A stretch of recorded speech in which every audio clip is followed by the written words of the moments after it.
Around, we never running, we just walking around. Spitting scriptures like we busting around. Sleeping on them as a thief in the night. Praise y'all, what you need in your life. New Torah movement, trying to bring it to life. Was fishing for them, trying to get them to fight. They walking dead, trying to bring them to life. I got that water dive in this movie. Taking them back, but it ain't Scooby. Takes on the ground, we never run, we walk them down. That's how we do it, Torah move. I say my prayer, hallelujah. The prophets awake, spirit did me what they face. They say that I'm going up my mind, I better tell them just that I'm staying. I stand on my two, I'm my man. I've been on that block and that kind of that sand. And keep the Torah, baby, we got that plan. If it's down, better give them a hand. Pick them up, cause together we stand. Granny had faith in a mustard seed. Uncle had faith in a bunch of keys. We sting your flat like a bunch of bees. The prophets at left, blowing the trumpet, we put in that work. They think it's for money. New Torah moving, yeah, we keeping it coming. But the tank told them if he try to go running, we walk them down like we searching for motives. Let out those scriptures, we load up the precept. And they die up on your bed, walking on the gods of Egypt. Who it down? Now we are. Don't let them fool you. I say my praise, hallelujah. Chase on the ground, we never running, we just walking around. Spitting scriptures like we busting around. Sleeping on them as a thief in the night. Praise y'all, what you need in your life. New Torah movement, trying to bring it to life. We fishing for them, trying to get them to fight. They walking dead, trying to bring them to life. I got that water dive in this movie. Taking them back, but it ain't Scooby. Takes on the ground, we never run, we walk them down. That's how we do it, Torah move. I say my prayer, hallelujah. We sit in the making. Say the boss of y'all up in the prophets, got them shaking. I need my plate, no shrimp, no bacon. I got my fam by my side, like we racing. Had to put it together cause I did it, but I see us make it. I told them be patient without destruction, how we save it. Awakened by y'all, we keep praying. Baby, it's so amazing. I got that water that they get thirsty. I got the bull with me. I got that ocean I swim with them sharks and there is no tool with me. Get in my heart, they play the fool with me. Can't solo, gotta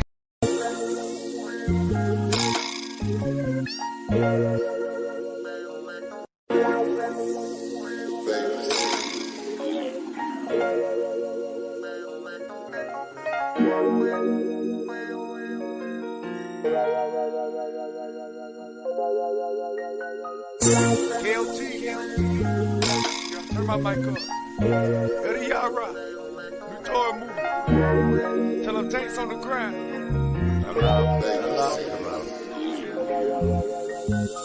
When I was dead, the Father raised me up. He raised me up. And all my sins, He never gave me up. No. And all my wrongs, He gave me up. They heard them tanks up on the ground, so He had to raise them up. New Torah movement. How did you do it? I don't do it. Going with that Torah, and Torah going in. Can we keep growing in me? Hey, New Torah movement. Yeah, it's good, I know He's great. Watch out what He got. When it ain't nobody knows the Father, they believe I'm watching. They hear the training angels, but they don't understand. They stuck up in their pride, everybody wanna be the man. I'm surrounded by visions, like my tribe in the prison. Just a light, the Judah vultures like flies on the ceiling. I'm waiting on the promises, eyes on the million. Tempted by money and love, regard your feelings. I speak that spirit cause I breathe that. New Torah movement, they might become the freedom. They see the tanks on the ground, they holler freedom. When I was dead, the Father raised me up, He raised me up. And all my sins, He never gave me up. No. And all my wrongs, He gave me up. They heard them tanks up on the ground, so He had to raise them up. New Torah movement, how did you do it? I don't do it. Going with that Torah, and Torah going in.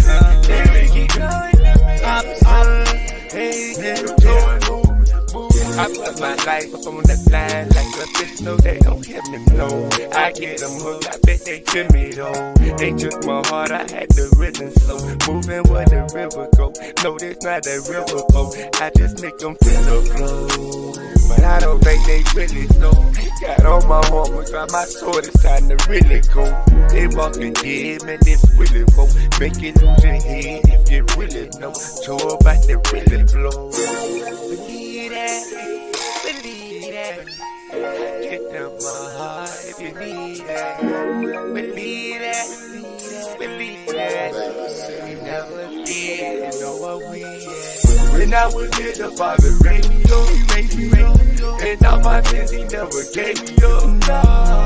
And all my wrongs, really gave me up. Nigga, them takes up on that ground, so he had to rank them up. New Torah, new Torah, out of the Torah. With that Torah, and the Torah, then we keep growing, then we up, hey, new Torah, move.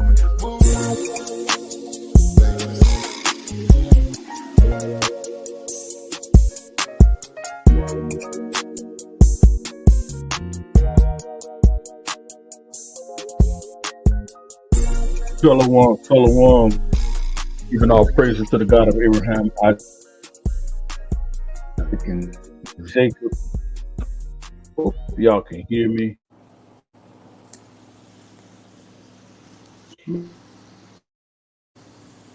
You're a little choppy, Elder. Let me do it this way.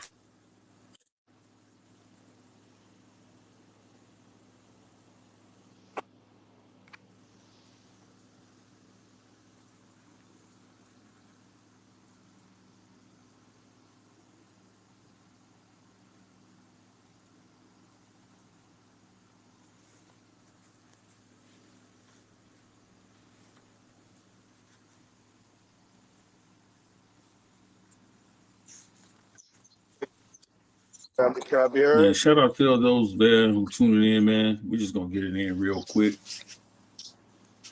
Not gonna be before you long, but peace and blessings to our brother Marcus on the panel. Shout out to brother Yahoo, man, on the panel as well. Peace and blessings to you, man. Hey, listen, man. I hope you guys had a shalom, had a wonderful and prosperous day, man. Name of the Most High, Yahweh, man. Hey, listen, man. It's funny times out here, man. It's funny times out here, man. But this shouldn't be anything, man, that should alarm us as Israel, man, and people of the children of Yahweh. Man, it's a crazy time to be in. I know people, I would imagine that would have been said, you know, throughout the ages. Anytime we see or hear things, man, of wars and rumors of wars and, you know, different tribulations, man, and confusion of the seasons and the times, man. But Yahweh is still faithful, man, to those who trust and believe in him according to his law, statutes, and commandments, those who keep it, and those who keep his Shabbat and fail not to lean towards the understanding that the Most High, Yahweh, is power and he is our Savior. And the Savior of Israel. So, man, we want to get it in, man. Let's talk a little bit about, man. Some of us were just over on Sanetta's, with Sanetta, the HOK, Debate Coliseum channel. Shout out to Sanetta. Shout out to Sister Nepal. Shout out to Judah Nash. Holding it down over there on the HO Debate Coliseum. Bringing over, hopefully, better debates, more stronger debates. Hey, man, let's talk about it, man. What do y'all think? What do y'all think about Jabari's challenge, man, to the Christians tonight? And how do y'all think Jabari did? And how do y'all think? What do y'all think about how the Christians responded? The Christian pastors, and I'm saying Christians because this is what they call themselves, Christian pastors. I see my brother Yahoo fell off, but can you hear me? He'll pop back in. So, what's your mind, brother Marcus? What you think? Yeah, I can hear you. Can you hear me, Elder? Yeah, man. Honestly, man, I think Pastor Bennett. Yeah, I can hear you. Put the Mike Tyson uppercuts on that man. Yeah, I can hear you. Can you hear me? Yeah, I can hear you. Yep. Yeah, Elder. Okay. Yeah, man. I think Pastor Bennett put them Mike Tyson hooks and uppercuts on that man. Body blows. Like, I don't think Pastor Bennett needed no help. Honestly, he was putting the beats on him by himself. I don't think Amon Ra McCarthy is as strong for what it takes to battle Jabari. I feel like he too nice. Not necessarily his information, but I feel like he too nice when it comes to going back and forth with somebody. So a Jabari type will walk over him. You know what I mean? Um, the other pastor, he kind of got riled up, and I understand why. But honestly, man, Pastor Bennett didn't really need no help.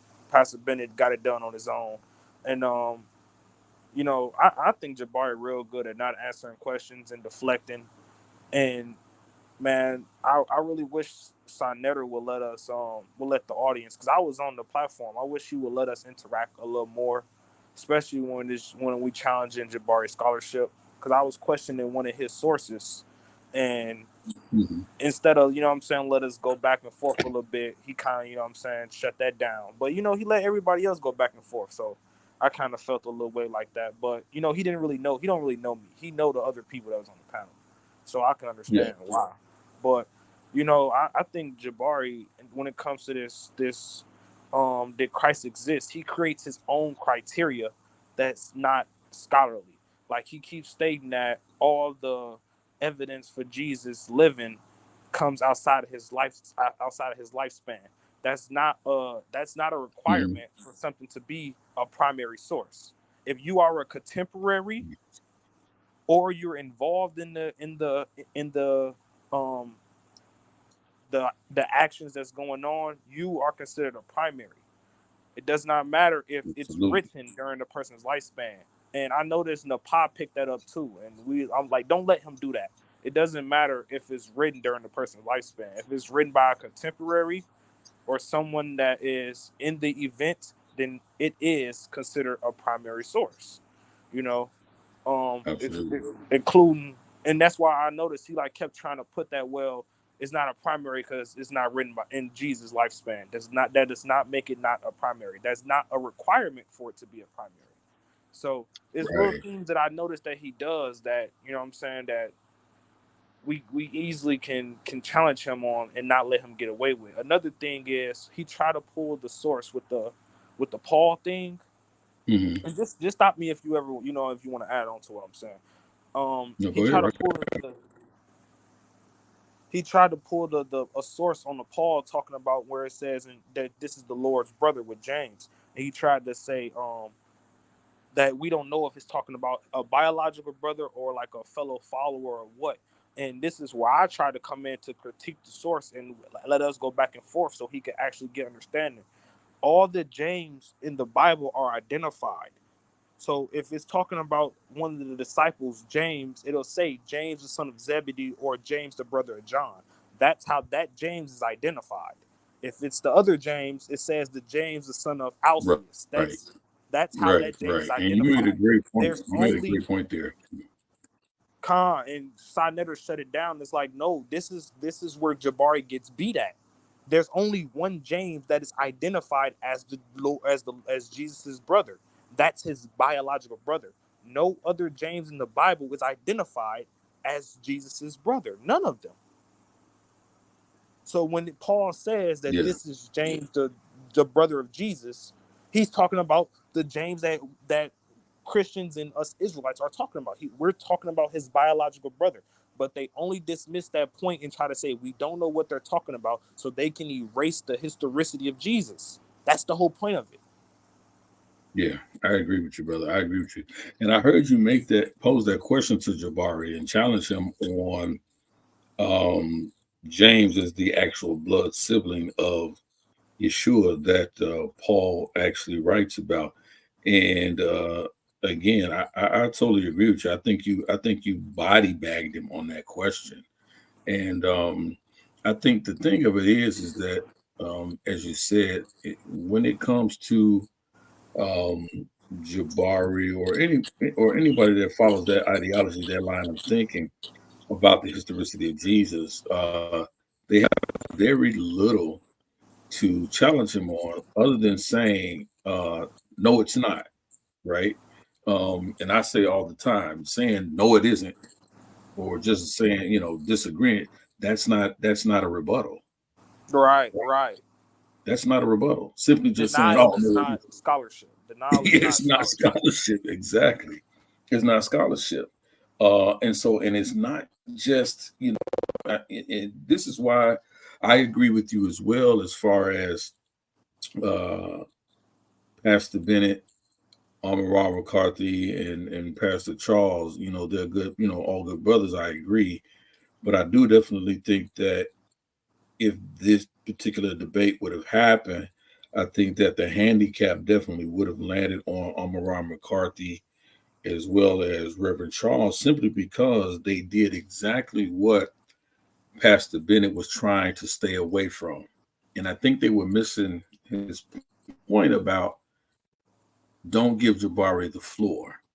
And one of the things that goes into that is don't allow him to drag you into the dogma, right? When we're discussing historicity, right? We're not debating whether or not Jesus walked on water. We're not debating not whether or not he opened the blinded eyes. We're clearly Right. debating this man walked the earth physically, right? Right. Were there We're debating witnesses? on. I get exactly what you're saying. We're debating on if there is a man by the name of Jesus who had a brother James, Joseph, Simon, and his other brother Judas, and had a mother named Mary who was crucified, and Yeah, that people believe was their savior. yeah, That's the absolutely. debate. Whether or not we believe he performed miracles Yeah, and and I stuff, think that's our and you belief. brought out strong points of brothers. They are mentioned. Yeah, Go ahead. And then another thing, man. I think they dropped the ball on Matthew and John being primary sources. Those are two eyewitnesses accounts. A lot of people try to hmm argue, well, hmm that they're in the Bible. When those people wrote those gospels in their accounts, they didn't write it with the idea of, oh man, we're gonna add to the Old Testament, or our writings are gonna be collected and compiled together. No, they wrote it with the idea of preserving what they witnessed and what the people around them witnessed. Correct, correct, correct. Absolutely. And even today in the court of law, those written testimonies of them would stand, right? Because Right, it's not a matter of hearsay. And even in some courts now, in some court rulings now, um, I want to believe there was a case with a young lady that her husband was accused and found guilty of her murder, and their young infant baby, because she was pregnant at the time. I believe it was the Peterson case. I believe her name may have been Lacey Peterson, right? And her husband was charged with her murder. And one of the things that they allowed to come into uh, uh, they allowed to come into court testimony was her written, was not necessarily her, not even necessarily her written, but a statement that she had given to a friend that simply says, "Listen, if something happens to me, look for my husband. They should investigate my husband, right? If something physically happens to me, or if I wind up dead, right?" And so the opposing counsel, the defense counsel said, "Listen, that's a matter of hearsay. How can she's not here to corroborate that story because she's no longer alive." But the court deemed that they were able to enter the wife's confession to the friend to look to her husband as they wouldn't. They allowed that to be entered into the court record, even though some will call it hearsay, but they allowed it as posthumous, a posthumous testimony, right? Even though she was not there to corroborate it herself, they allowed that statement to be entered, which was one of the first times hearsay, quote unquote, a hearsay testimony would have been allowed into an actual court record. And so we see that this is not even the case with the eyewitness accounts, as you said, right? Uh, Even more so powerful than that, and then I'll turn it over to you brothers again, is the testimony of Luke, right? Now, Luke, who's not a contemporary with Yeshua, but he clearly says, I went back And and I collected the. interviewed those Yep. who were contemporary with him, Yep. right? And collected their statements. You see? Yep. And he talked to them, not, and listen, not just to Israelites, but to those, but to Greeks as well. So he spoke to a well-rounded array of people, and more importantly, um, but the thing about Luke is that they refer to him in the scripture as a physician, right?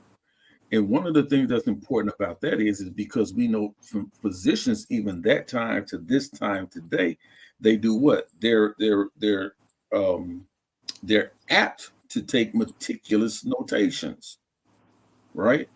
That's all part of the process of being a doctor. So even when he talks about the crucifixion of Yeshua, Jesus Christ, Yahushua, it is Luke's testimony you should really be able to rely more importantly on, because he'll give you the medical view or an account of its time and its day. So all of these things actually speak in regards to the Gospels, not the Gospels at least, refer to Christ as being a real person, or Yeshua as being a real person of the time and of the day. So it's I just think it's in 2024. I think it's just a ridiculous notion to continue to argue against what the consensus of scholars teach and say, that he was in fact believers and non-believers as well as atheists who believe not necessarily in the dogmatic or what he tried to redefine as a maximalist position on Christ, which was false in and of itself.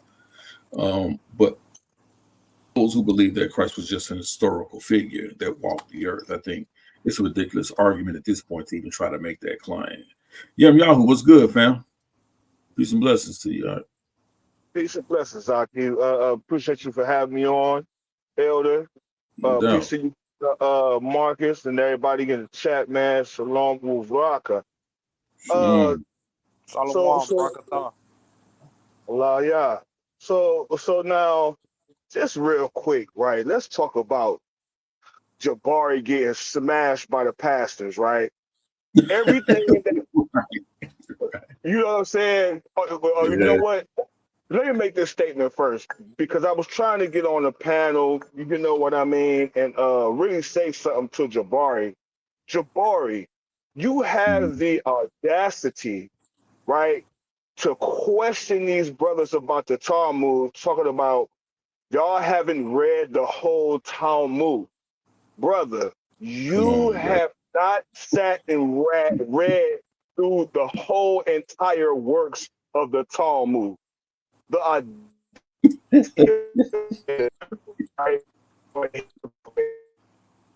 second, hey,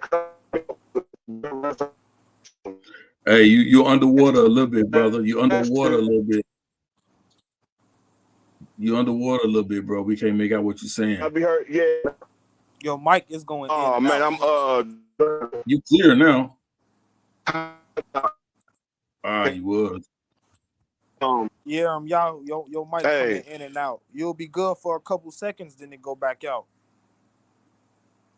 Yeah, man, that's the area I'm driving through. Okay. How about now, though? Yeah, you sound better. Is it good? Yes, sir. Oh, okay, yeah. So let's talk about contemporaries, right? Or contemporary. Okay, Yeah. all the apostles, even Paul, right, were contemporary. In fact, they are all Second Temple. They're all Second Temple. So anything that's written, especially of Paul, Pastor Bennett did a beautiful job. He did a beautiful job painting Jabari in a corner by pulling up the fact that not only Paul but also Josephus, who is still contemporary. He's contemporaries of that time. He's still Second Temple, right before it was destroyed. Okay, so he has knowledge that it's nothing about the faith, walking after. No, you know what I'm saying. This is about the letters of these men that he tried to say, oh, we can't hold that up to the Amarna letters. For one, yes, we can, because guess what? These are still letters, right, that are written about a actual person. As Jabari always say, Right. actual, right? These are actual letters that are speaking about an actual person. Okay, so Jabari, he's dishonest, he's disingenuous, not not misinformation. He don't bring misinformation. He brings disinformation. Okay, it's a difference. He brings Yes. disinformation. Yes. You know what I'm saying? And he don't Correct. stand up for the Correct. truth. Saad made a statement. He said, "Man, when people bring out the facts and the sources, which Jabari not none of that time that those pastors was on the panel, did he pull up one source? See now, I can give the brother Menelik, I could say, give him a pass, you know what I'm saying, because this was his first debate. But Jabari is supposed to be a seasoned veteran. He didn't He's pull supposed up to be the no Floyd Mayweather. the Floyd Mayweather, right? But guess what? He didn't throw no counter punches. He didn't throw no Philly jabs. All he did, the Philly shell. All he did was run around the ring. That's all he did Yeah. with them brothers. You know what I'm saying? Pedal And all they night. Bicycling all night. right, and all he did was just try to duck, dodge, and weave, and what Chris say, gish gallop. That's all he did. You know what I'm saying? And so I would never would actually sit and learn anything from this brother on the fact that he can't even admit or at least be honest and truthful with his work and actually show the resources. I mean, not resources, but sources to disprove Yeah. anything that these brothers. All he did was laugh away and try to deflect and, oh, brother, do I got a brother named Jimmy? Listen, if somebody's writing about a person as the actual being, I hope y'all pay Right. attention to how actual, because he always say actual. These were Mm-hmm. actual people writing about an actual person, even in the Talmud. And what made me even more upset is the fact that why didn't you pull up the source, Jabari? Why didn't you prove to the people that the pastor hasn't read it and he don't know what he's talking about? You And know, he was disingenuous. I see why the pastor was getting mad, because the pastor said specifically he read what it's talking about Jesus of Nazareth. He said that. All the extra stuff he's like he didn't go through, but he read specifically when it's talking about Jesus of Nazareth. He started questioning him about how many Jesuses there is in the Talmud. That's not what he yeah, said Yeah. he read. He that Which would said was he kill me read right crazy. there, specifically. man. Yeah. Which was crazy. And I'm gonna share my screen because like I want just read something really quickly, man, about that whole Talmud argument that he talks about. The Talmud talks about the different Jesus, and I'm like, no, it doesn't. Like what it, and I'm thinking to myself, okay, he's going to show me something that he's going to teach me something today, because I'm like, no, brother, it doesn't. And I'm going to show y'all what he said. Right? Remember, he was saying there was three different Jesus, right? Yep, he And said then he three makes exactly. the statement that um, he said one of them was Yeshua was his real name, but we're not going to say whether or not Jesus. Okay, I won't harp on that. So he's going to say one of their names was Yeshua Stada, right? That's what he says. but he tries to make that as if that's talking about a completely different Yeshua, and it's not. I want to show you guys something real quick. If y'all can see my screen, right? I'm going to show y'all something. I hope it's sharing. Let me see. Put one in the chat if y'all can see what I have up on the screen. We can't see it. Yeah, I can't see it. Okay, let me do this real quick. Let me go back in here because I think I have the overlay up. Let me go back and take the overlay off. Make sure I'm there. You guys can't see it. I'm going to show you something about that point. Yeah, I do actually. All right. So now I'm going to go back in here. Share screen. And go back to that.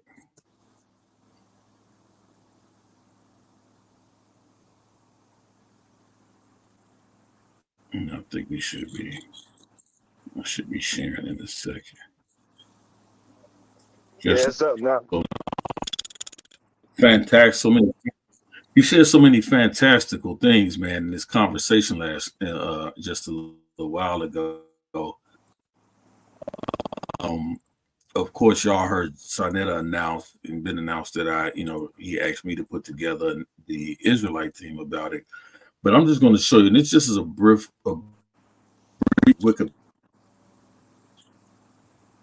search,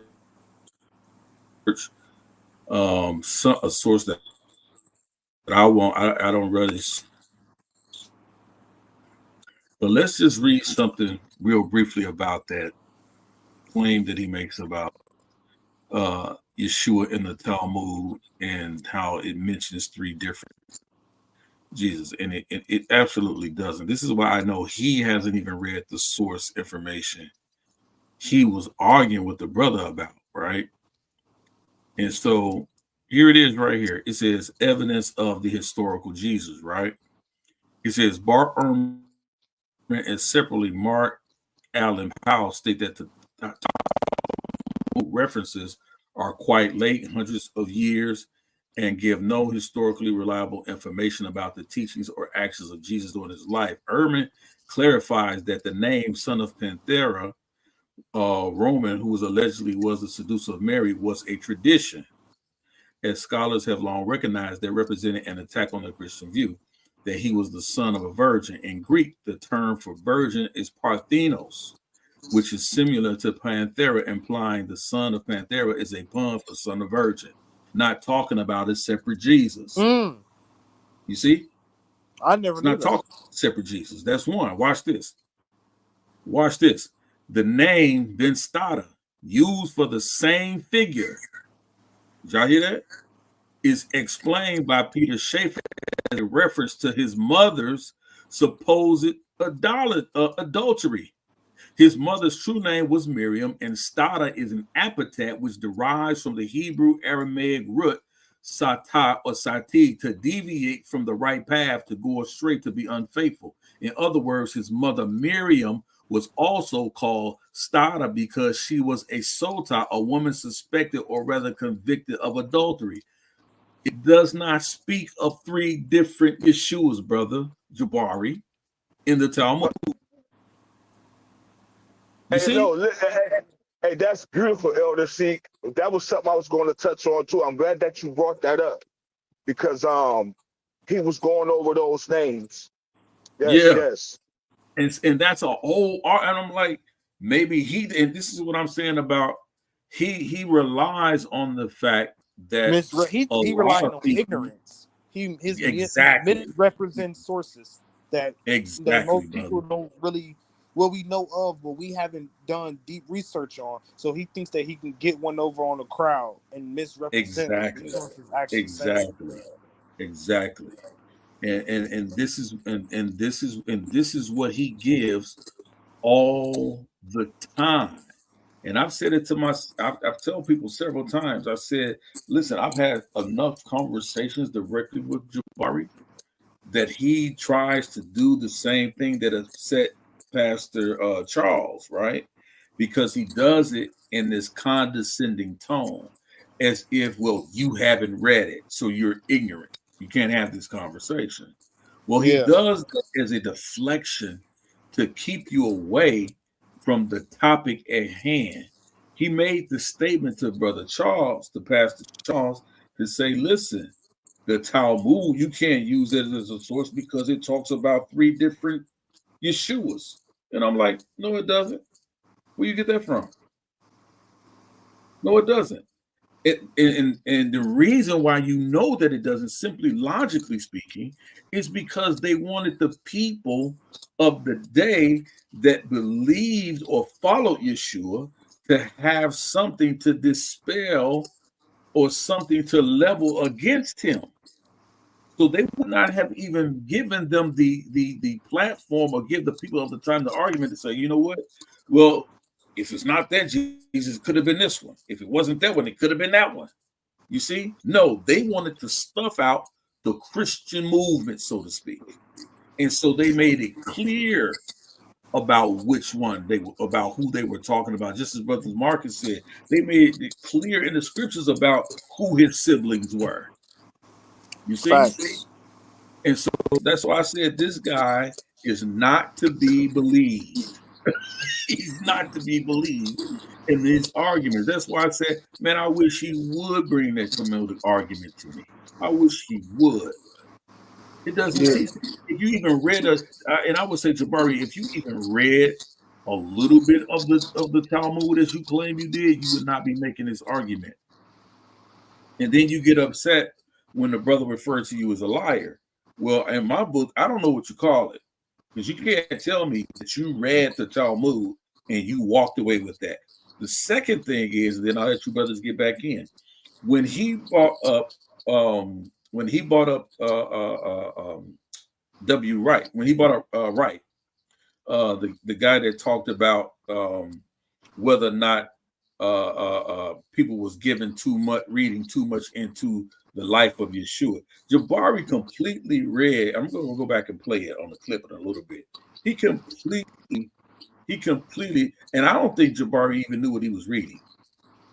I think his reading comprehension was poor on that. Pastor Bennett called it out. And I'm like, I've read some of dude's work in his article, and he clearly says, yeah, let me pull it up one more. Let me do this.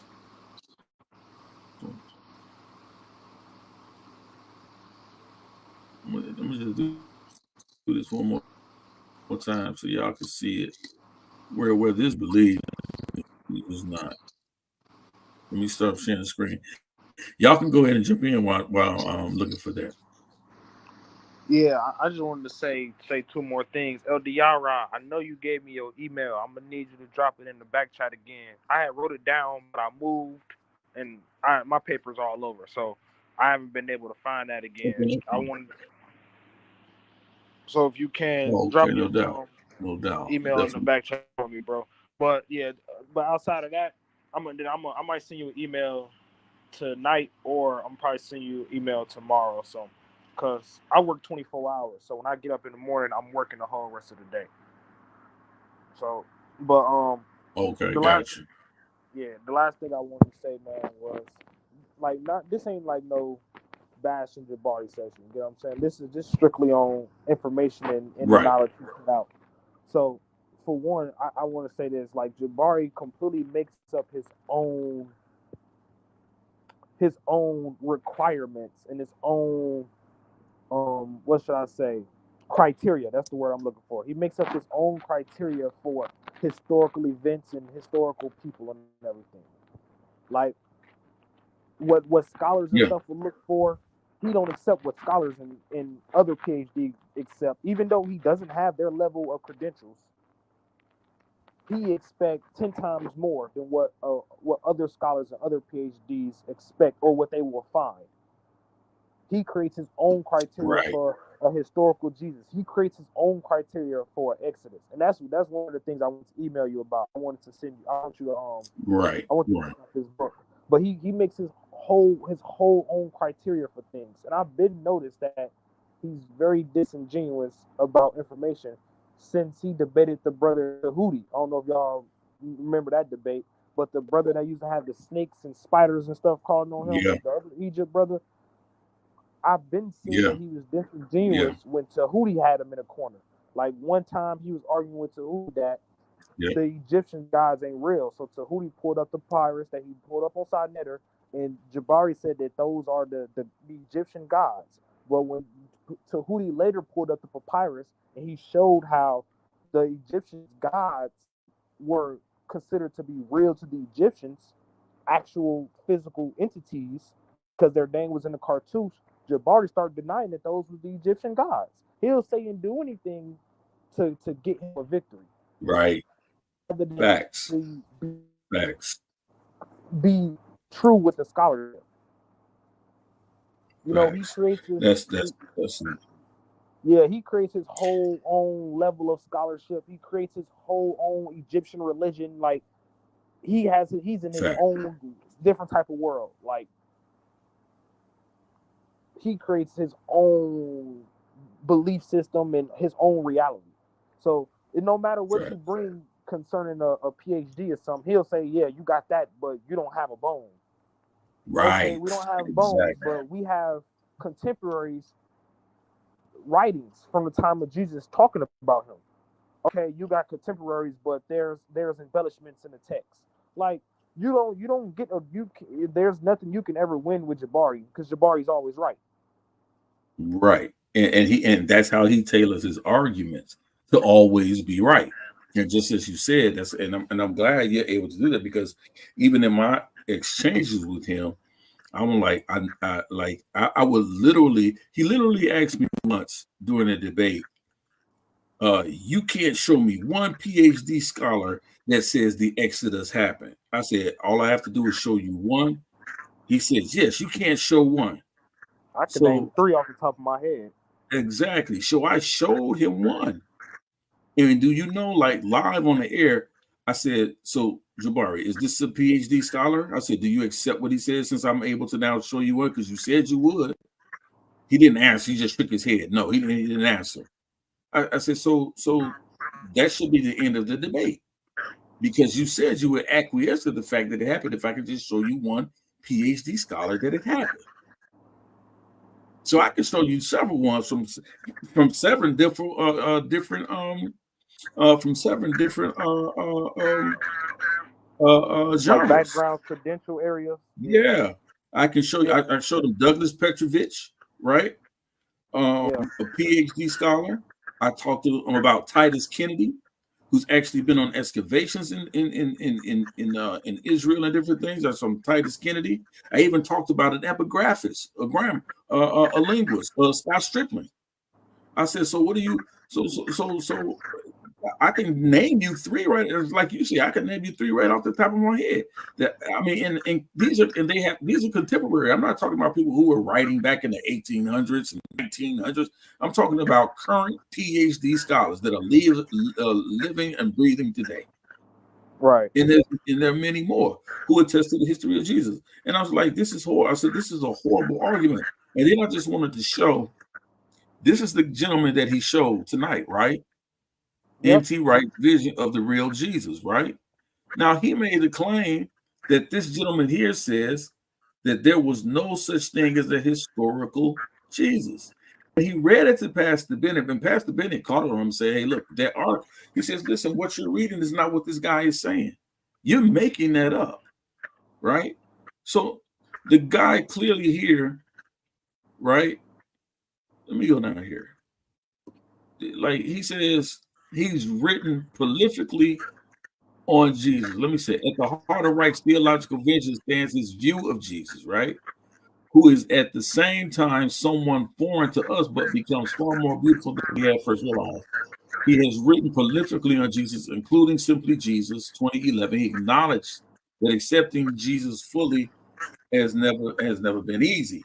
And this is what he says: belief in Jesus' bodily resurrection, divinity, and heavenly lordship today must overcome the Goliaths of modernistic worldviews, narratives of secular progress, and an increasingly powerful desire to flourish, even if it means pushing God out of our lives to do so, right?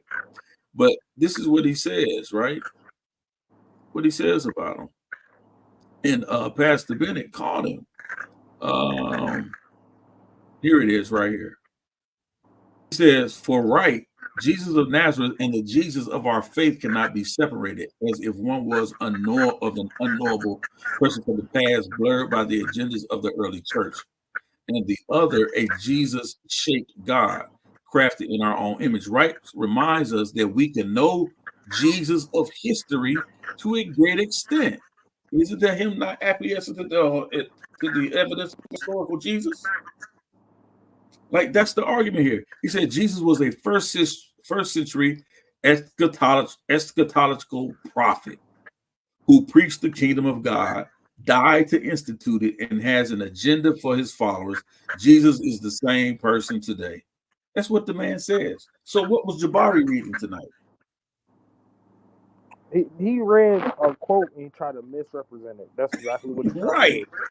Because Exactly. all he said he took for granted that Jesus existed.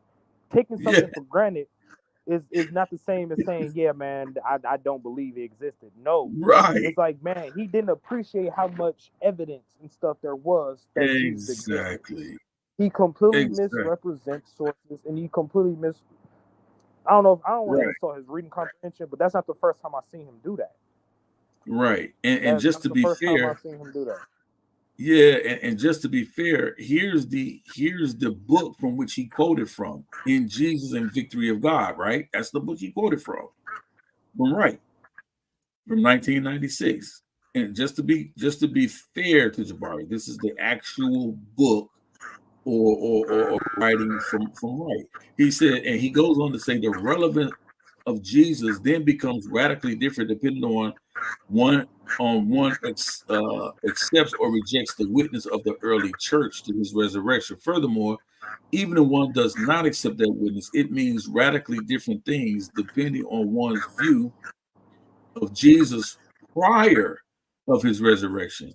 If he was a docetic figure, God, but not fully human, the divine being of so much would be Orthodox Christianity.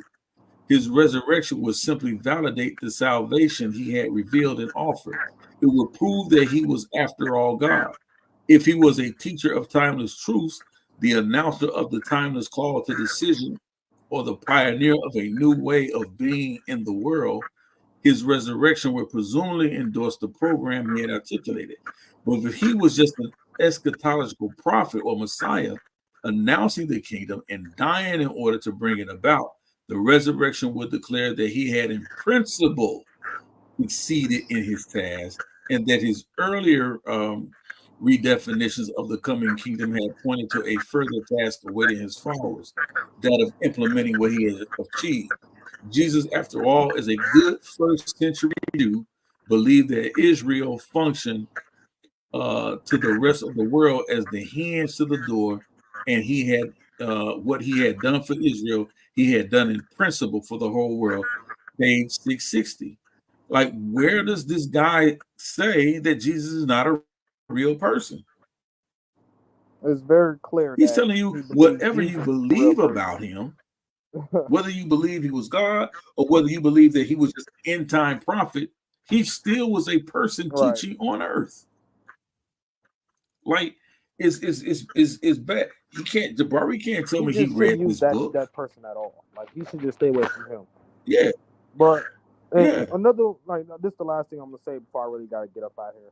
Another one of his like arguments is that, oh, the one gospel says something and then the other gospel says something else, and they don't always agree with each other. Like, let's be serious. For one, the two first-hand accounts, the ones that follow him, is Matthew and John.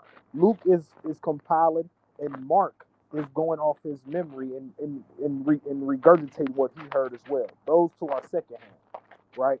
But now let's look at the way that let's look at his belief system. Let's look at ancient Egypt. We see in ancient Egypt with Ramesses II and King, what's his name, Hattusila of the Hittite Empire.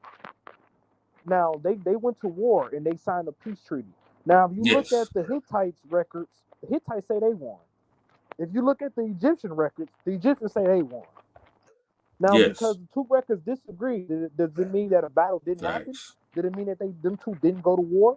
because the two sources, Facts. the Hittites and the Egyptians, disagree. We do not hold other cultures and other civilizations to the same standard that people try to hold the Bible to, and that's what really frustrates me the most. Like, y'all want to dismiss the Correct. Bible and the Gospels because, oh, they got miracles and stuff up in it. It talks about God. Well, okay, let's go into the Egyptian records. How many pharaohs say that their God gave them the power to go kill another nation?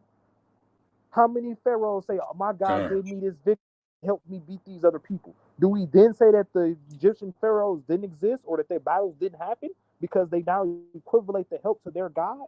No, everybody is telling it from their perspective and from based off Con. their culture. Con. So if a nation has a God, of course they're going to equivalent victory and stuff with their God. If they, you know what I'm saying, got to sacrifice children or something, they're gonna say they sacrificed children before they won the victory. That's their culture. And this is the Bible itself, the Gospels. This is the Israelites' records. This is their cultural records. You cannot go into the Israelite culture's record and say that stuff didn't happen, and then turn Yeah, around and say, oh absolutely. yeah, I the think Egyptian I stuff think I happened. lost you, brother. I don't know if it's them. I don't know if it's me. What you say, my bad? I don't know if it's them. I don't know if it's me. Put one in the chat if y'all can hear me clearly. I can hear you clearly. Was y'all able to hear me? Y'all put one in the chat if y'all can hear me clearly.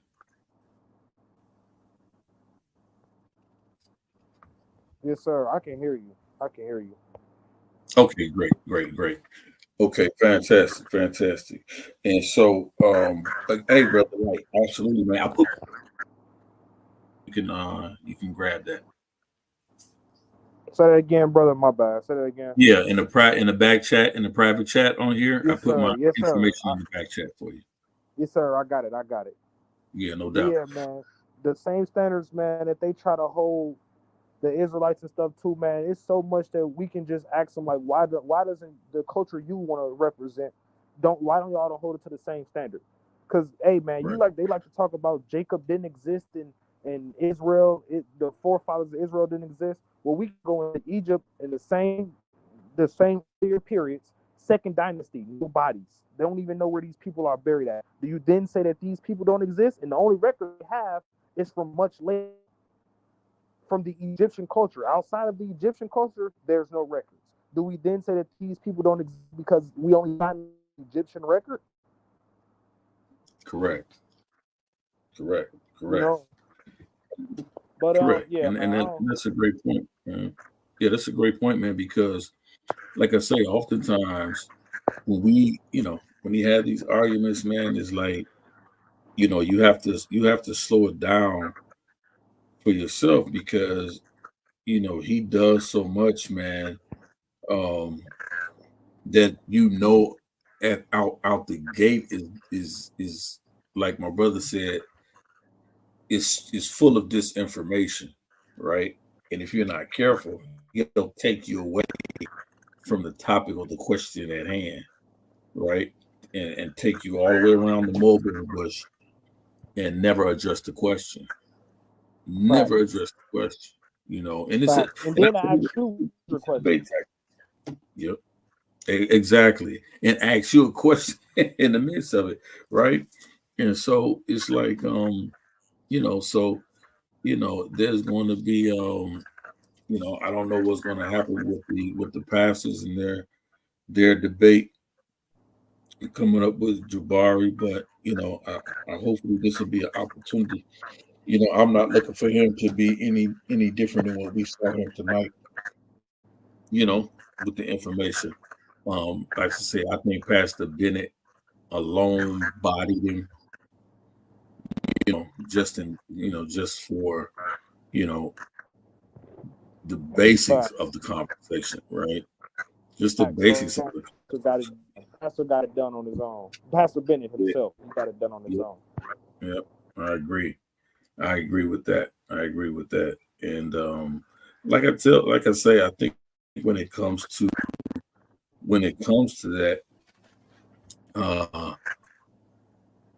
whether or not you have evidence of a historical Yeshua, I think that the argument in and of itself is always fluctuates between the historicity of it or the dogma that exists, and that's whether or not did he really believe in the miracles, right? Can you really talk about him and not and talk about him separate from the biblical claims of and not just biblical claims, but the other apocryphal claims. There are other books as well that talk about him. Brother asked me in the chat earlier.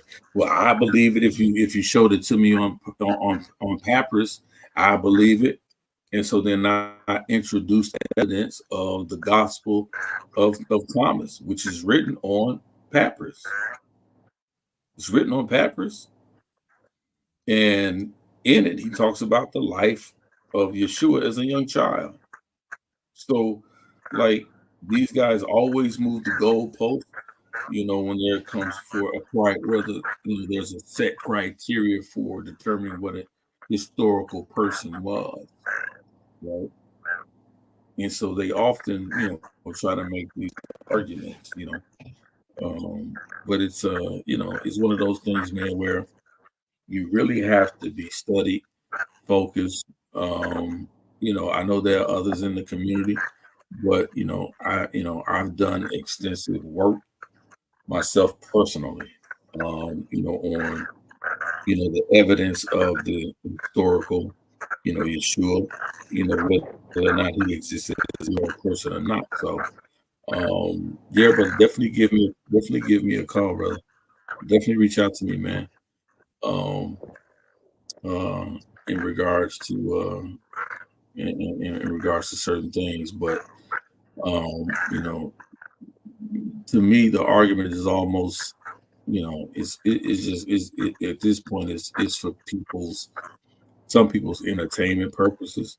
I'm sure some people will get get some edification out of it, but at this point, to argue whether or not he was a historical person at this point in time, yeah, it wasn't really it's not really even an argument to be made. Yeah, it's not even a debate. It's really just people opinions, and like you said, it's really for entertainment at this point because Yeah, the debate was already absolutely, and won 10 years ago. you know, But yeah, yeah, I brother, agree. I'm gonna get up out of Yeah, here, brother. Shalom, man. Most definitely gonna hit you, man. Peace to y'all. Y'all have a shalom. great night. Yep, definitely. You too, man. Peace. Peace. Yeah. So, um, man, listen, man. So, um, just let me show a little bit about why I think that Pastor Bennett was trying to do what I myself probably would have tried to attempt to do, and that is not getting drugged into a um, debate on the quote unquote biblical Jesus, because that is a real thing, right? And it's separate from the argument of, it's completely separate from the argument of who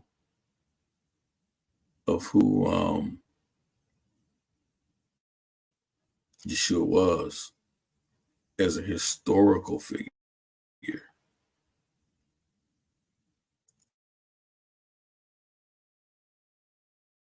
I mean, I have so much information regarding on the historical Jesus alone. I actually had to break this section out of the actual work that I have prepared over the years. Let me see if we can get this thing. Saying I have no connection here, but here it comes. Just want to go over this just a little bit, right? I know it's late, but I want to have this brief discussion just to talk just a little bit about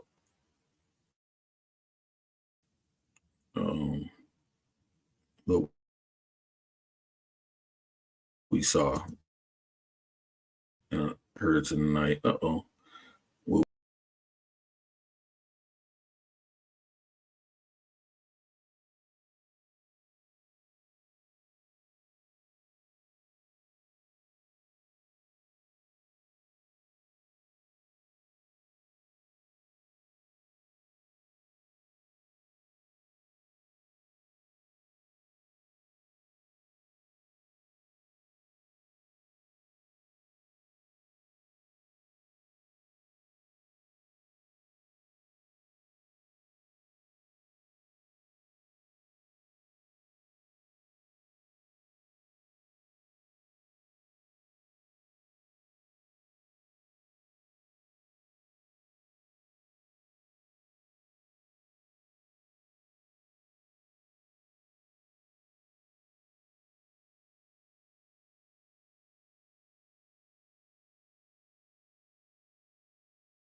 Okay, I think I should be back. I think y'all should be able to hear me now. JJ 7,000 Wisdom. Shalom to you, Courtney Bryant. I think I should be back now. I should be good.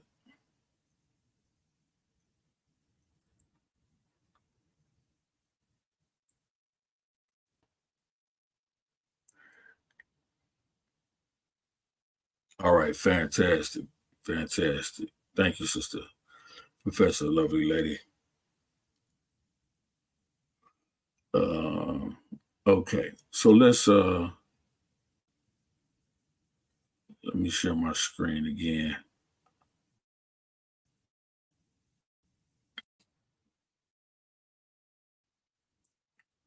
Just so we can go over some interesting things about this particular topic.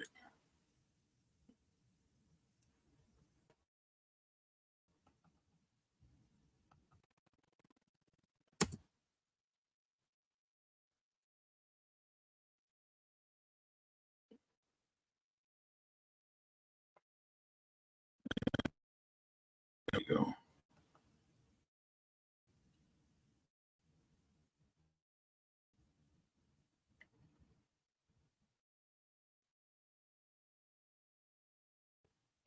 What's going on here?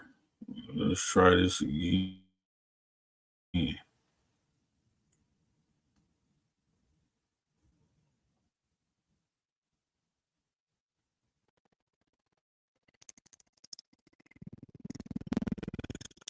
This again.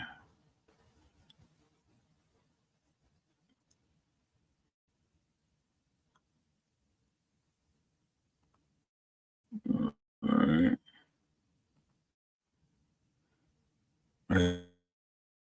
There's somebody popped in the back. Gotcha.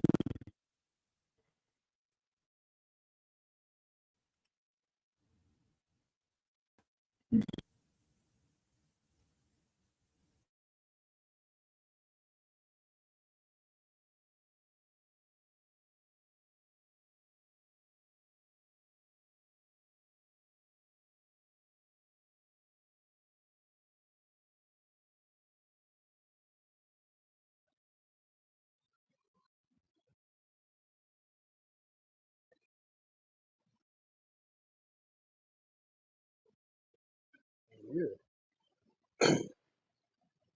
Can y'all hear me?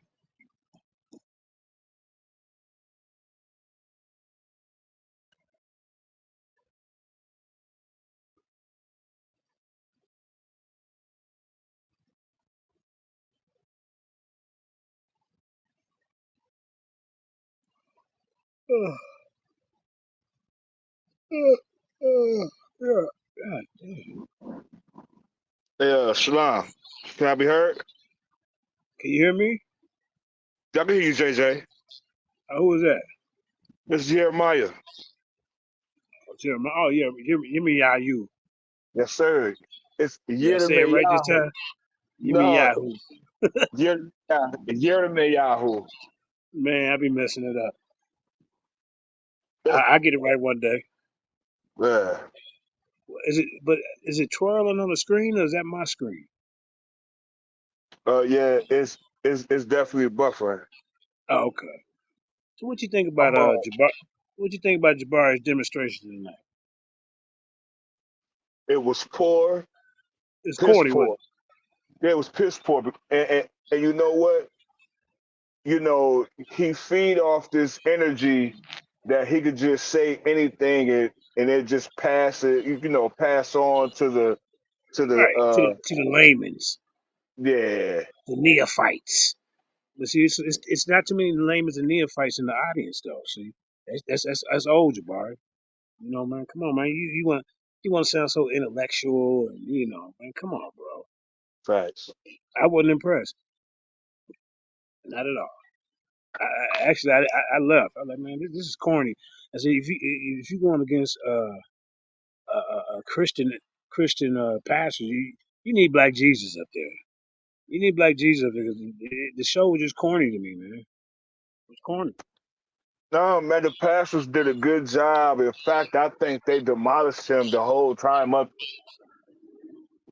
I couldn't get past listening to him. So that's why I left. Uh, is we live right now or Yeah, is we we live. or something? Okay. We live, but the screen is messing up.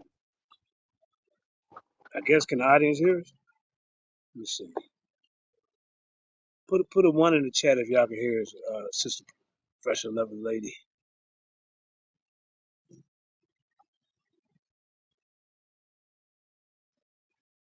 Oh, there we go.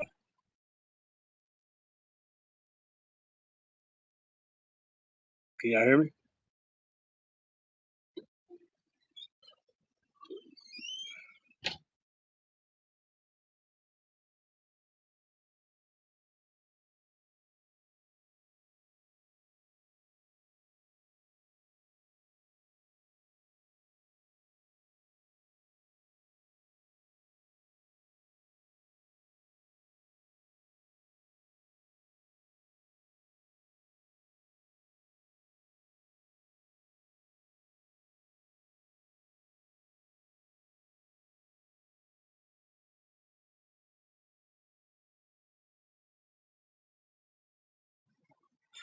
Elder Yara microphone must be messing up. But Yeah. Can you hear there me you go. now? Yeah, we hear you. Yeah, it's crazy.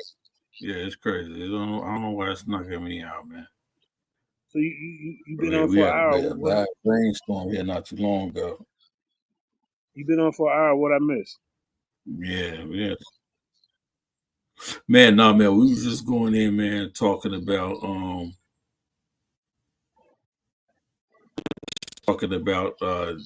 tonight what we heard. Thank you, Sister Professor Lovely Lady. Thank you for your work tonight. Yeah, just talking about Jabari, man, like a lot of the claims, man, that he was making, like the information was just bad. I don't know if this was like him just coming on freestyling You know what I'm saying? Just to see, you know, if he can just take these pastors up off the dome. But a lot of what he said, man, just didn't make sense. Like I just showed like he made it claim like the Talmud talks about three different Jesus. I was like, no, it doesn't. It No, talks it about the don't. They're same talking Jesus. the same Jesus that were doing magic tricks.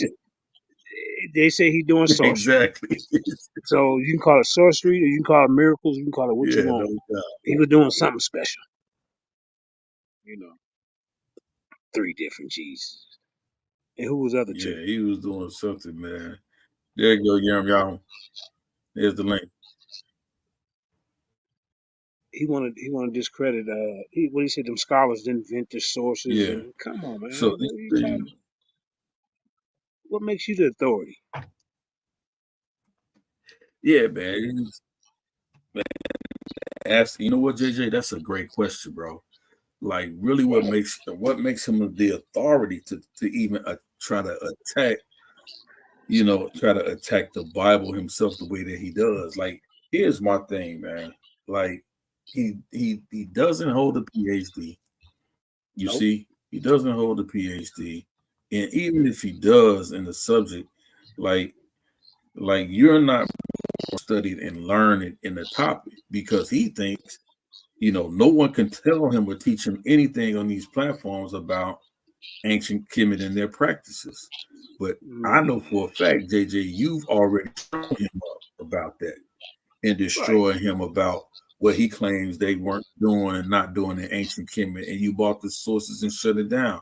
I did the Mm-hmm. same thing to him, but what happens is on that platform is that calling him the Mayweather, whatever. I know some that have handles for everything, but what happens is the audience that's listening, oftentimes it's not even personality worship. It's the fact that they lack the knowledge base to have the conversations or even engage us or him in the conversations.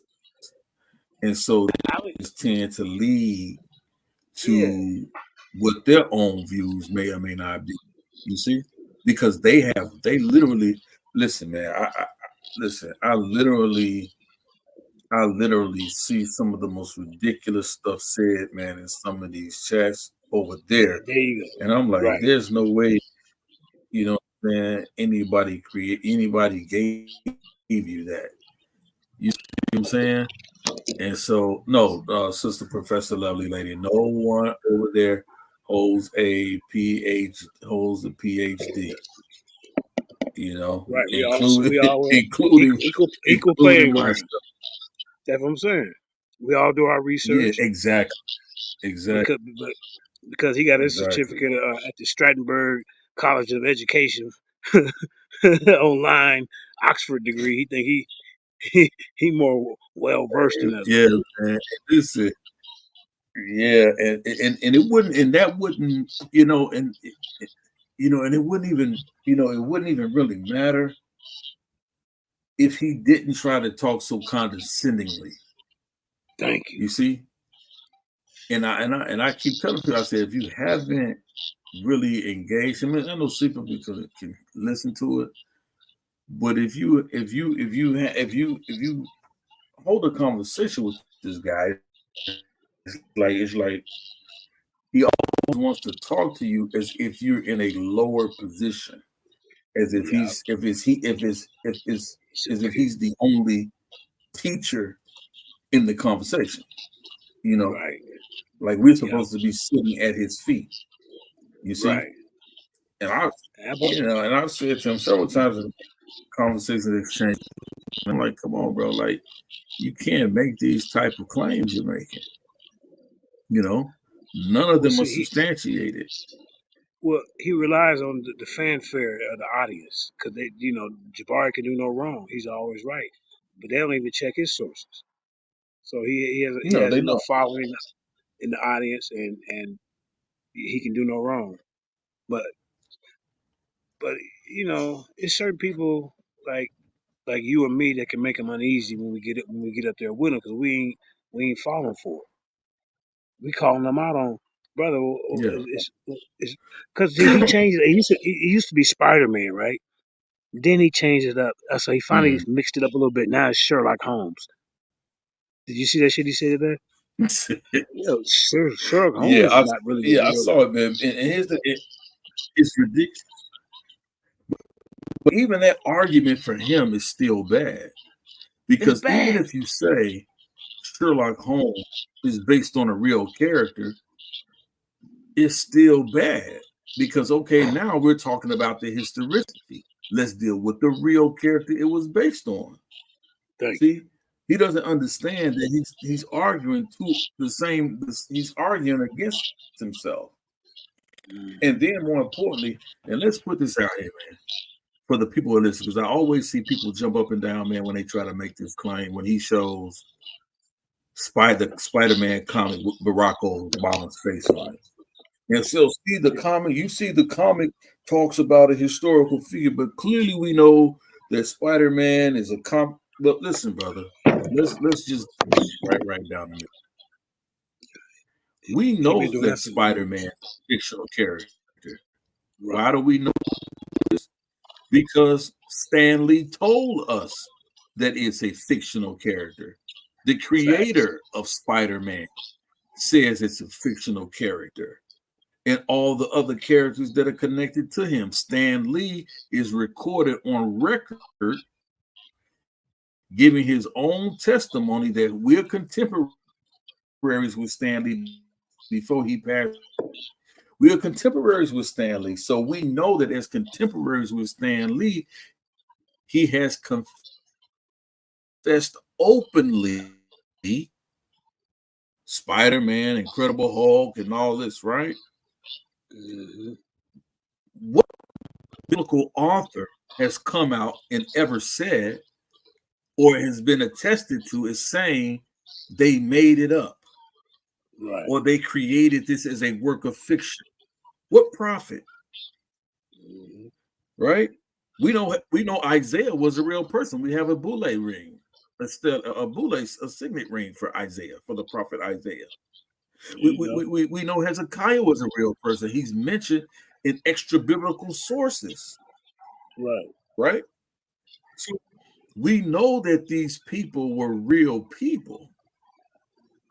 Not once do we have any attestation that claims they made it up or that they made it up themselves. See, the Bible was not written as one whole entire document. Right. It was written over the course of thousands of hundreds of years by at least 40 separate attested to authors in which their works were taken and compiled into a bibliography. Biblios. Mm-hmm. Exactly.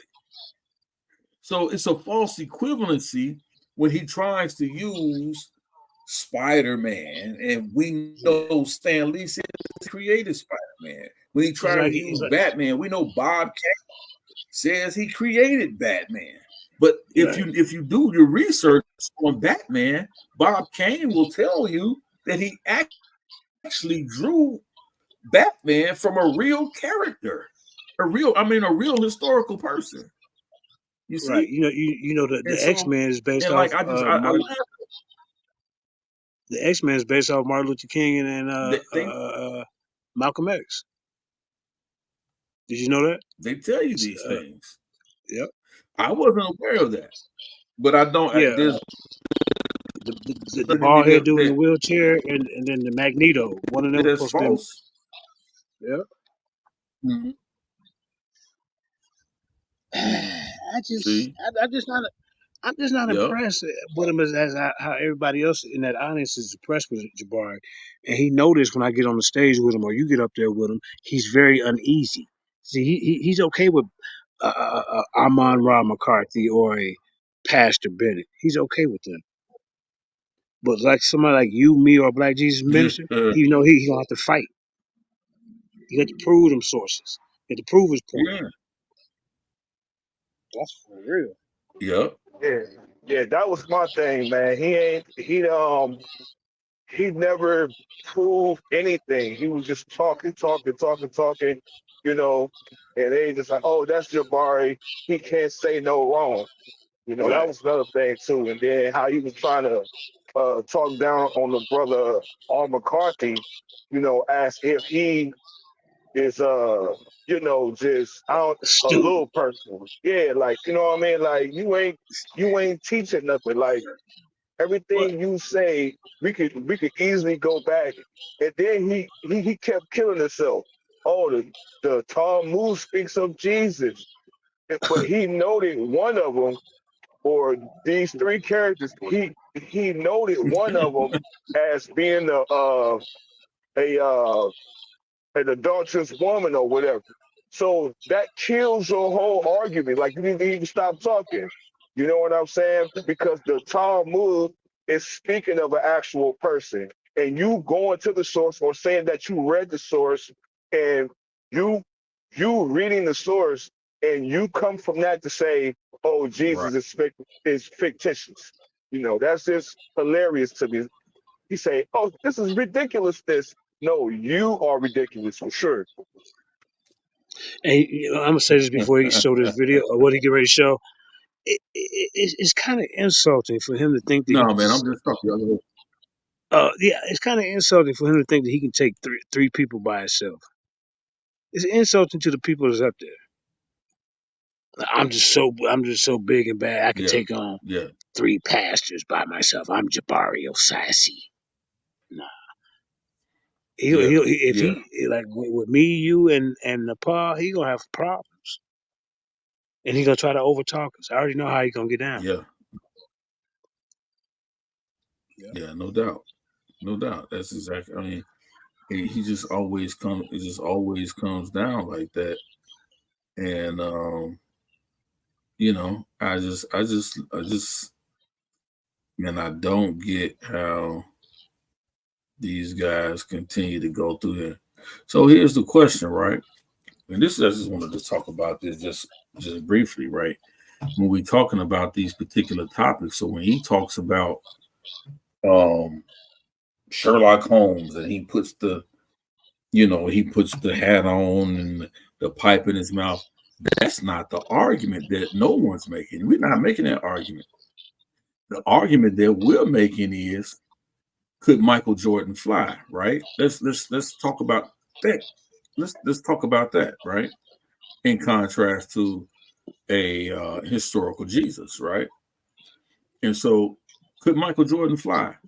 Right? So he says Michael Jordan could fly, well, not in the literal sense, but he could stay up in the air for 0.92 seconds. This is more than the average human hang time of 0.53 seconds. The world claimed that Jordan could fly when he stayed airborne during a dunk. And this picture is from November 22nd, 2022. This particular article, not this photograph of Jordan, but this article, right? And so my question is then is, by the definition of flying, could Michael Jordan really fly? Could he fly? Right? Could he fly? Or could he do something more extraordinary than the average human being? Right? And we've proven that, right? Objectively. He's been timed, right? They say he can stay in the air longer than the average, than the average human person, as far as what they call hang time. Now, why do we call Michael Jordan Air Jordan? Is it because he could actually fly? No, he was named after an airline, right? They called him Air Canada was the name of the airline. So they start calling him Air Jordan because of, he can jump from the free throw line and get a rebound or slam a dunk. So it's like, oh, look, Michael Jordan's taking off. So what if someone reads this 1,000 years from now? They read the same article 1,000 years from now, right? And all they see is old relics of Air Jordans and old videotapes of, not even videotapes, but old recordings and writings of Michael Air Jordan. Is it possible that someone will say, yeah, Michael Jordan could fly? If we're reading about Michael Jordan 1,000 years from now, you see, if you were not contemporary with him. This is kind of the argument that they're making, or that really you should be looking at in the construct of whether or not Yeshua was a real person. We know Michael Jordan could actually fly in the way that like a bird flies, or airplane flies, or any type anything that is an aircraft that is airborne. We know Michael Jordan couldn't fly that way, but that's because we're contemporary with Michael Jordan, and we understood what it's meant by it. We know that it's talking about how long he was able or appear to stay in the air. Now, if someone's not contemporary with Michael Jordan and reading this 1,000 years from now, 1,600 years from now, what would be they take? What would be they take on a Michael Jordan? Would they say he didn't exist because no man could fly? You see, this is the ridiculousness of the arguments that are being made. Let's try another one, right? Could Muhammad Ali float like a butterfly and sting like a bee? You know, could he float like a butterfly and sting like a bee? Well, if someone's writing about Muhammad Ali and they pull a quote from Muhammad Ali that says he could actually float like a butterfly and sting like a bee, and then someone draws a picture of Muhammad Ali with wings and he has a tail, right? A stinger like a bee. Would they not, reading 1,000 years from now, reading this, what would give them any evidence to say that that Muhammad Ali didn't have wings like a butterfly and a tail like a bee? But we'll be reading Muhammad Ali's own words. He says, "I float like a butterfly and sting like a bee." This is what he says. So if someone's reading that 1,000 years from now, would they be wrong in saying Muhammad Ali was part butterfly and part bee? You see what I'm saying? So they would only make those arguments because they're not contemporary with him. But those of us who are contemporary with Muhammad Ali knows that he was not part butterfly and part bee. Bring it out. You see what I mean? This is the ridiculousness of the arguments that we have.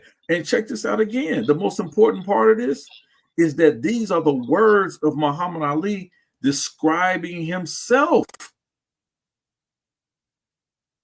You see? I float like a butterfly and sting like a bee. Now, 1,000 years from now, if someone says, Muhammad Ali says he floated like a butterfly and he could sting like a bee, would they be wrong? They're reading his words. He's being quoted correctly. They're reading his words. But what would be the difference in their understanding 1,000 years from now, not being contemporary with Muhammad Ali, only reading this particular article that the words of Muhammad Ali said, "I can float like a butterfly and sting like a bee," versus us who are contemporaries with him that knows the context in which he said those words? Would we call him a liar? Would we say Muhammad Ali did not exist? Would those 1,600 years from now, reading about Muhammad Ali who can float like a butterfly and sting like a bee, would they be wrong for making the argument that he didn't exist? Because no man could float like a butterfly and sting like a bee. See, these are the poor arguments that they hold in these communities, and they try to get us with all the time. You see? But this is why we have to be well equipped for these arguments. This is not an argument right now whether or not Jesus is God. We're not even talking about that. Or whether Jesus was God. Whatever your belief is, this is not even that argument. We're talking about that this flesh and blood man walked the earth called Jesus. Right? The ones that the biblical narrative speaks about, regardless of whether or not they make claims he walked on water, he's healed the sick, he raised the dead. Just as if we were talking about Muhammad Ali, who could float like a butterfly and sting like a bee. Just like we would be talking about Michael Air Jordan. Some say he could really fly. You see? Hey, real You, quick, go ahead. not to cut in, but even the Talmud speaks about uh the works that he did as far as healing the sick. They said that he used witchcraft. So obviously, Yeshua did those things. You see? Absolutely. Absolutely. And here, and again, here's one, and Pastor Bennett made a great point, and it's a point that I bring up all the time. From the time of we say between the 4th and 6th century, when he would have been born, well into the 1800s, right? 1800 years later, who's making the argument that this man, whom they call Jesus, right, never existed, never walked the earth, right? You had those who argued against those who follow him and his belief system. We have attestation of those people, right? But I want to show you guys something else, right? I really don't, I probably should just try to hold on to it until I really have this discussion with Jabari, right? But I don't even think it's necessary to even have to even like, you know, deal with this, right? Uh, um,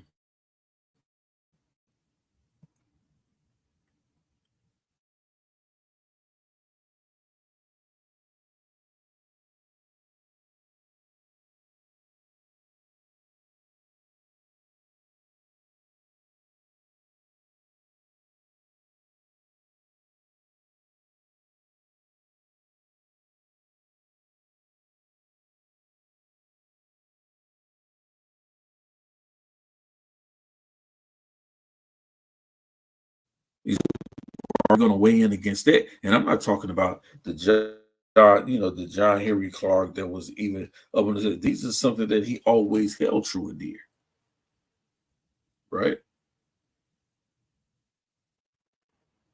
And so, even with that being said, real quick, Son of Thunder. There are works that are out there that tell you that the Levitical priesthood or the Levites is where some of the where a majority of the ritual practice in voodoo or Vodun came from. It came from whom they refer to as descendants of the ancient Levites or the Levitical priesthood.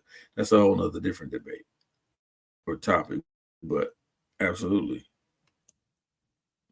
right? So John Henry Clark, in that video, he says, and I have it live, but this is the transcript of that. He says the Southern White Baptists now want. He says now the Roman Empire eternally was not very rich. Africa became the breadbasket from the Roman Empire, and except for Africa, the Roman Empire would not have been able to sustain itself. Right. So then he goes on to talk about, he says, now the Roman presence in Africa is going to force into being one of the great events in human history. Roman taxation, Roman oppression will cause people to turn to new gods and question old ones, to turn a story about a God who comes forth to rescue them. Now they would draw from African folklore, the story of the child in the mange. He said that's an African story, the child being born in the manger. He said it's African folklore. He said, but know what I'm saying. Later, in retrospect, he was referred to as Jesus Christ. Right? So why would the Romans take an African story of folklore about a child being born in the mange and try to create what they call Jesus Christ? That's because they believe the story to be true. Right? Here's another argument, and then I'm gonna leave you guys with this, right? It's called the criteria. It's called the criteria of dissimilarity, and this is an actual methodology. And this is what and this is what I would definitely be challenging Jabari on the same particular topic as you've seen tonight. Let's deal with this first. Let's set the standard. He tried to give them his definition for the argument of what a maximalist is and what a minimalist is as they believe in Christ, right? Or they believe in Yahweh Shai or whatever floats your palate, right? But there is a methodology for this argument, Jabari. There's a scholastic argument for it, right? In the scholastic argument, one of them is this. It's called the criterion of dissimilarity. What is the criterion of dissimilarity? It's the historical authenticity in the life of Jesus is often termed the criterion of dissimilarity. The historical authenticity, the study of it. It's called the criterion of dissimilarity. This test dictates that we can only know that material in Jesus' life is authentic if it is not derived either from primitive Christian teachings or from Judaism. When gospel material originates from neither of these sources, one can be reasonably sure that the material is historical, right? And so, in a nutshell, it's basically telling you if you can find sources, or at least two sources outside of the biblical narrative, right, that agree that Jesus walked the earth and it didn't come from the Bible, but two extant sources that says Jesus walked the earth as a real person, then one must deduce that in fact he was a historical person. Why? Because it's not only you're dealing with sources, extra biblical sources, but you're dealing with extra biblical sources who have an argument or apology against the Bible itself or against the faith itself, not against the fact that this was a historical person, right? And so, these arguments are one of, of really getting to a point where now you're just arguing for the sake of wanting to argue against a person that you simply disagree with. It. Why? Because it actually challenges Jabari's metaphysical understanding of ancient Kemet. And I want to say this as well. I've seen Jabari live on his channel. See, he believes in those pantheon of deities you see in ancient Kemet. He believes those are real gods. Why? Because I've seen him on the show pray to them. He's praying to Geb. He's praying to Nut. He's praying to all these different deities. That is because he himself is now a proselyte of that understanding or Kemetic worship. He believes these things, right? So let's do this real quick, and this is just a brief exercise, and I'm not going to be before you long. It's just a brief exercise. So these are the scholars who deal with the historicity of Jesus, right? These are just the scholars, right? A scholars look at the most compelling evidence for the historicity of Jesus. You have Robert E. Van Voorst, right? And he writes, Jesus outside the New Testament. Remember, I told you I talked about the argument of criterion of dissimilarity. We're dealing with information for people that's dealt with SESU outside of the New Testament. So it's Jesus outside the New Testament and the introduction to the ancient evidence, right? To the ancient evidence of the fact that Jesus was a real historical person, right? And then I give you page number 16, and it states this. It says biblical scholars and classical historians regard theories of non-existence of Jesus as effectively refuted. He says classical historians, biblical scholars regard theories of non-existence of Jesus as ineffectively refuted, right? I'm sorry, as effectively refuted, Shalakia, as effectively refuted, right? Let's go to James D.G. Dunn, right? Another scholar on the topic. It says Paul's understanding of the death of Jesus in sacrifice and redemption, right? Edited by S.W. Sykes, December 3rd, 2007, Cambridge University. Here's a Cambridge University source, pages 35 to 36. He states that the theories of non-existence of Jesus are a thoroughly dead thesis. Thoroughly dead. The scholars are saying, why you're even having these arguments about whether or not Jesus was a historical person? That's been put to bed. It's been laid to rest. The scholar wrote about James D.G. Dunn wrote that in December 2007. 2007. So what are we really talking about here, family? Huh? Let's go to the third one. The Gospels in Jesus by Graham Stanton, 1989. This is from Oxford University Press, page 145. It states, today, this was in 1989, today nearly all historians, whether Christians or not, accept that Jesus existed. Huh? We have an Oxford University source, a Cambridge University source, and a source direct from a profound, prolific author on the subject matter of Yeshua, Robert E. Van Voorst. Right? They tell you it's ridiculous to have this argument that he never existed. Right?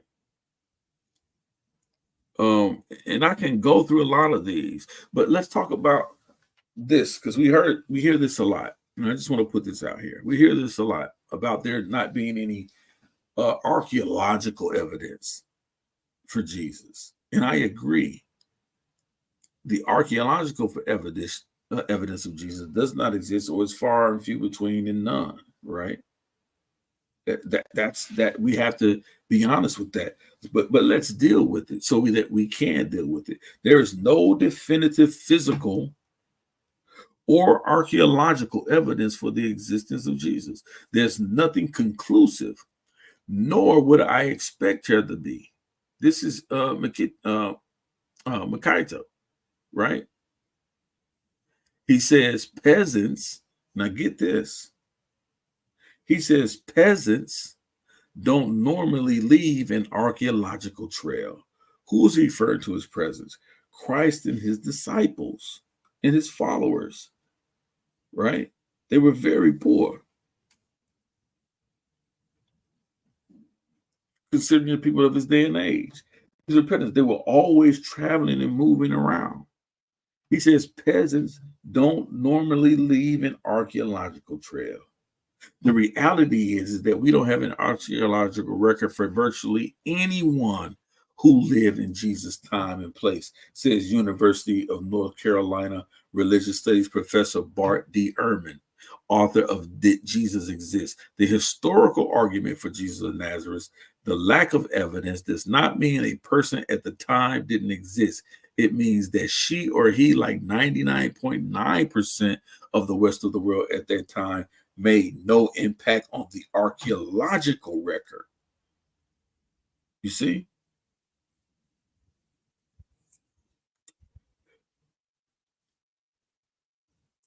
This is what I mean about understanding the arguments here.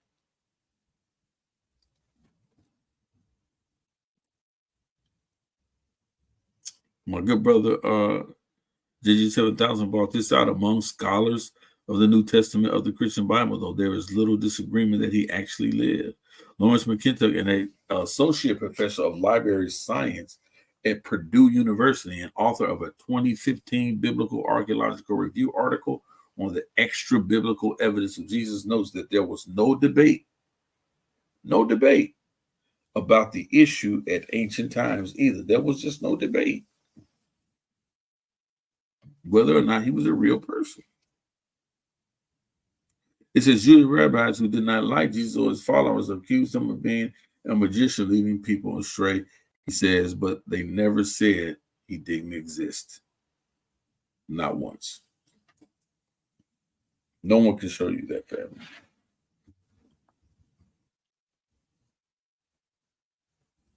Remember we talked about Vorst. He writes an article here. He says non-denial of Jesus' existence is particularly notable in rabbinic writings of first several centuries CE. He talks about the non-denial of Jesus' existence is noted. If anyone in the ancient world had a reason to dislike the Christian faith, it would have been the rabbis. To argue successfully that Jesus never existed but was a creation of early Christians would have been the most effective polemic against Christianity. You see? Yet all Jewish sources treated Jesus as a fully historical person. The rabbis used the real events of Jesus' life against him. Van Vorst. And that's Van Vorst, Jesus Outside, page 133 to 134. You see? And I can go through several of these.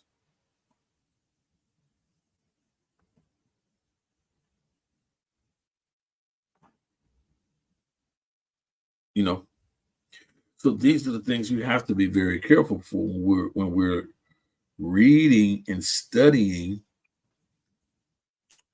arguments. Let me give one more. Bart D. Ehrman, PhD scholar. I've gone through 4 or 5 already, maybe 6 or 7 actually. But here's another PhD scholar on the topic, and he's contemporary with us today, right? Actually, I've reached out to him a couple of times in the past week. It says, Bart D. Ehrman, PhD scholar, in a 2011 review of the state of modern scholarship. This is why this is important. Modern scholarship. Ehrman wrote, he certainly existed as virtually every competent scholar of antiquity, Christian or non-Christian, agrees, except for Jabari Osaze. He stands alone. He stands alone. Right? Bart Ehrman, 2012. Did Jesus exist? The historical argument for Jesus of Nazareth. Right? New York HarperCollins. He says to dismiss the Gospels from the historical record is neither fair nor scholarly. Source in 2011 review of the state of modern scholarship, Bart Ehrman, a secular agnostic, wrote, he certainly existed as virtually every competent scholar of antiquity, Christian or non-Christian, agrees, based on certain and clear evidence. Bart Ehrman, 2011. Right? I have something else a little bit more interesting. Let me show you guys something else. I don't even want to deal with this guy. And guess what? Jabari can't pull not one scholar. Go ahead. That would refute any of these PhDs that you just brought out. Okay. That's a fact. Right? That's a fact. That's a fact. Right. Here's another one, right?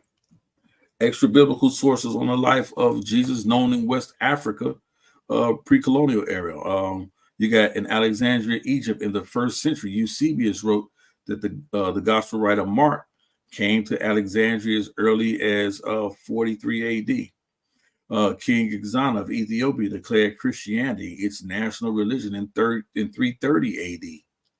Irenaeus of Lyons, writing in 180 AD, he wrote that a Simon Bacchus preached the coming in the flesh of God in his homeland of Ethiopia, right? Tertullian and Cyprian wrote from Carthage, modern-day Tunisia, a region from Alexandria, Egypt, and Augustine from Hippo, regions in now Abana in Algeria, a region was Coptic. Augustine and Cyprian were Berbers. Both Coptics and Berbers are indigenous people groups native to North Africa. Tertullian was slightly different. He was a Punic, right?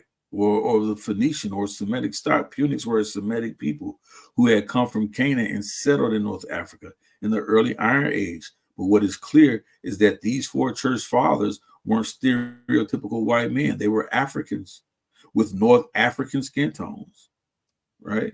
Along with other theologians who lived in Africa, such as Athanasius, right?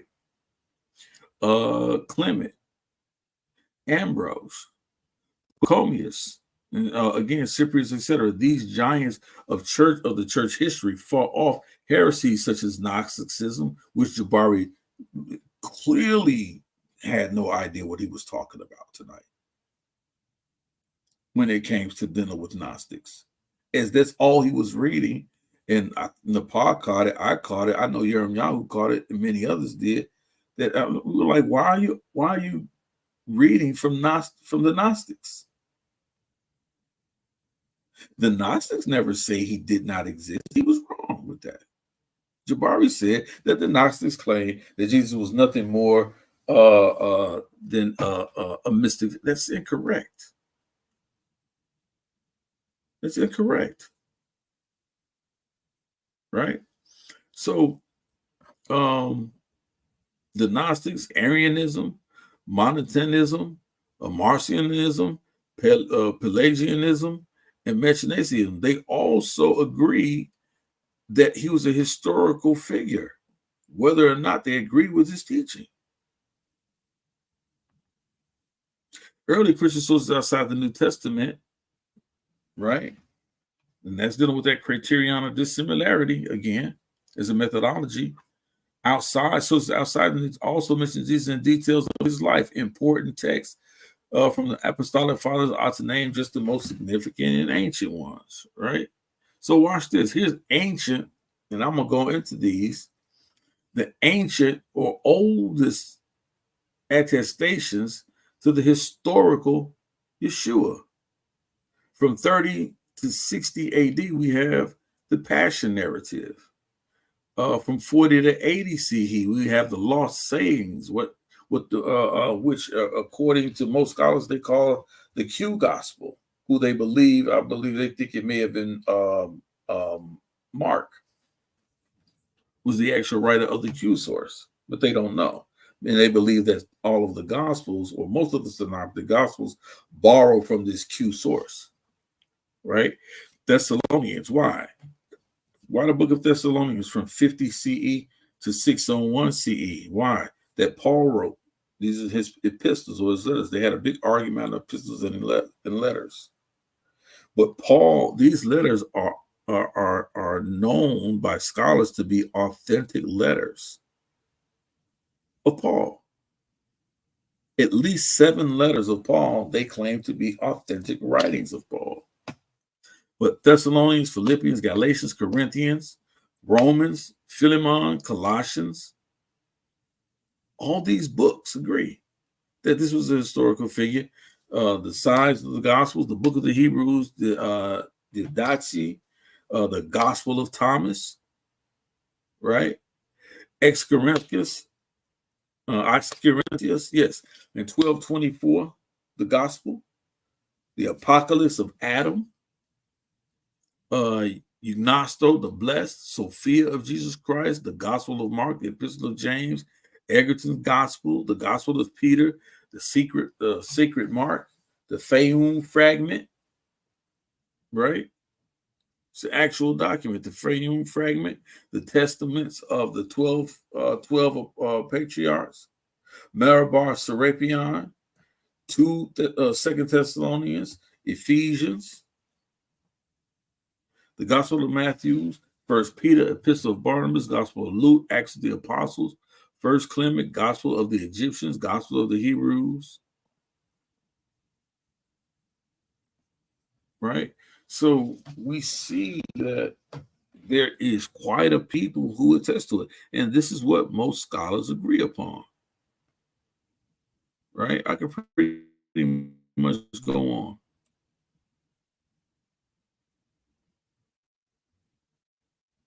You know, and so we have to contemplate the wealth of information that has been provided to make a clear and concise determination of whether or not we can ascertain for what was written about him outside of the biblical narrative, right, by people who we know existed in the Americas, right, people who existed, authors who were writing in the Americas about Yeshua, right? Not contemporary with him, but I'm talking about PhD scholars that have studied these things, right? And that are validating the works of the people of old. They're validating these works. The scholars have already spoken on these topics. And when I'm talking about those of the Americas, the consensus of scholars that actually convene to hold and determine whether or not these arguments or these findings are true. Do they stand up to the criterion? Right? And I can go on for days, right? Look at all these different, throughout the years, throughout the centuries, all these people that mentions or talks about a historical Jesus. I didn't know I had even put that many in here. Right? But we have extra-biblical sources on the life of Jesus, supporting again the criterion of dissimilarity. We have Ignatius of Antioch, right? We have Papias and Quadratus, right? And that's interesting. I'm going to bring it out. He mentioned Lucian, right? Let's see who else. Thales, right? And Thales is very interesting, right? Right? And so we don't have the works of Thales, but we know that during the first century he was writing. How do we know this? Because his writing, even though it does exist, but Julius Africanus, a Christian historian, quoted Thales in 221 AD. Now, Thales lived in the first century, but Julius Africanus lived in the he lived 221 AD, second century. He said in Evans writes that the value of this fragment is slight, but it shows that someone in the first century knew about the darkness and was trying to refute it. What darkness are they talking about? That there was an unexplained darkness that came upon the land. Almost half of that eastern region, that Jordan Valley region, a uncanny darkness came over the land during the time of the crucifixion of Yeshua. Right? They actually write about this in a scientific manner. A scientific manner. They began to talk about this. Right? Hey, that's far. He says, go ahead. I was gonna say that's fire right there. I definitely gotta run this back, or if you could drop in the back chat of this person. You said Thias, Thales. Thales. Okay, yeah, I definitely want to read Julius Africanus, his works on what he was speaking on. Yeah. That's definitely fire. Yeah, no doubt. And like I said, there's even more. And one of the things that's most interesting, that Thales is quoted as writing in the 1st century. Julius Africanus is his works in the 2nd century. So we're not talking about thousands of years later, right?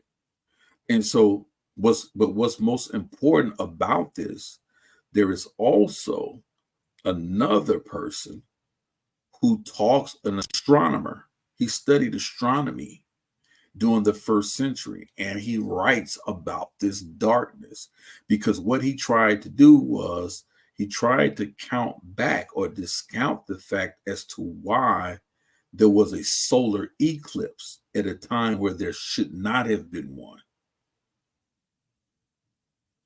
And his argument is, I can't believe this is about what they say happened to the man Jesus. He said, but I can attest that this darkness did occur at this particular time.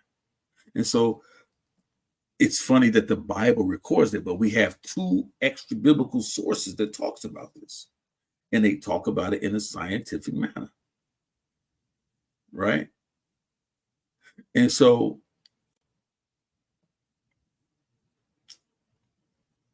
here, Tertullian, right? He claimed that this darkness was a cosmic or world event, which he boasted was known by the Romans.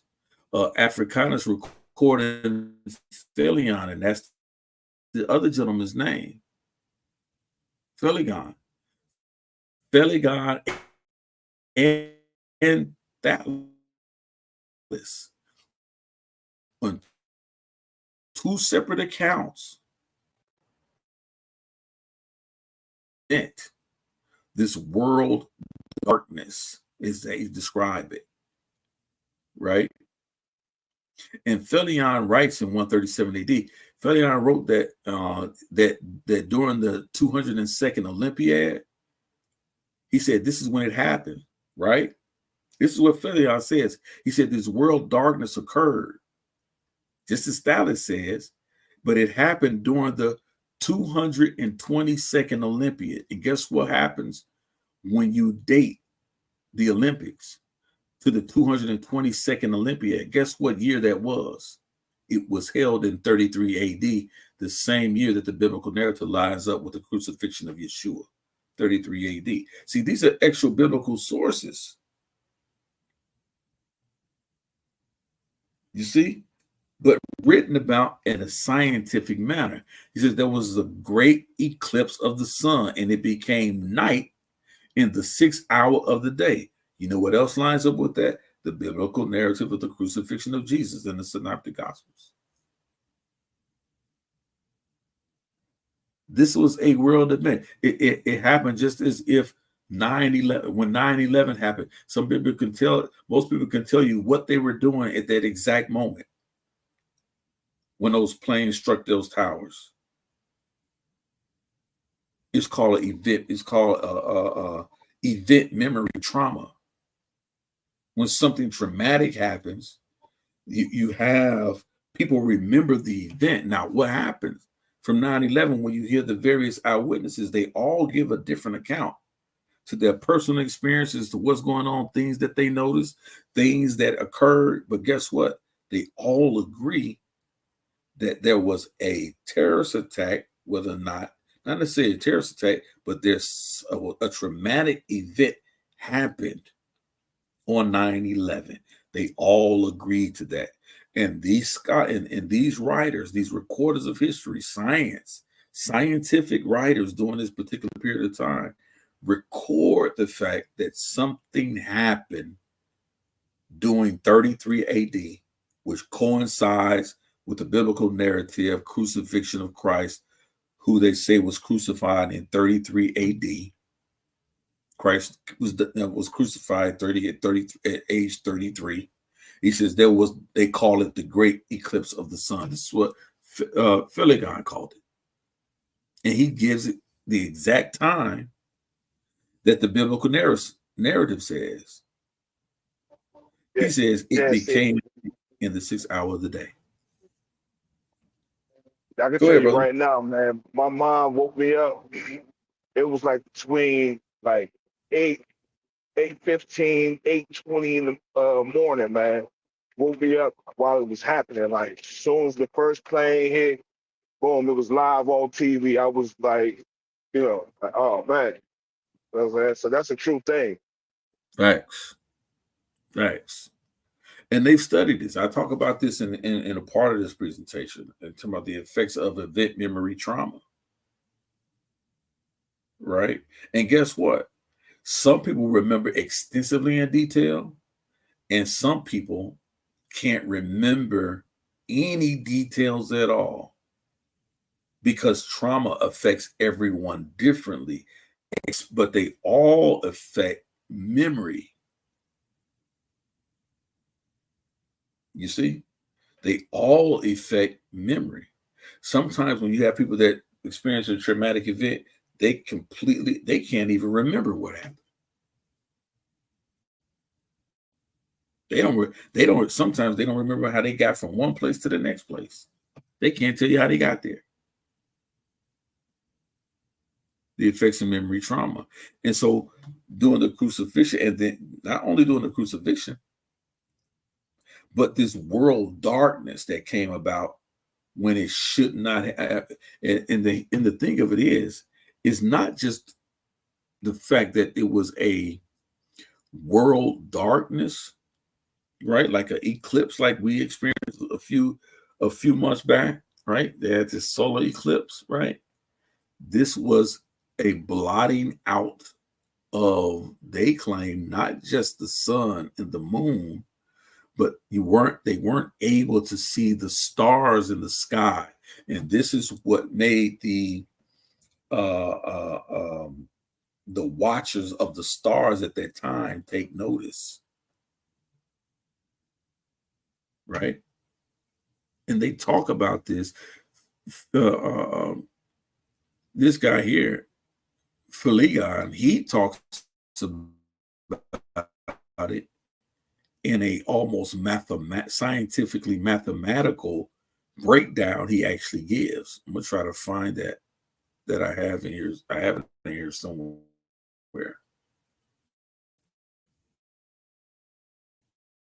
Right.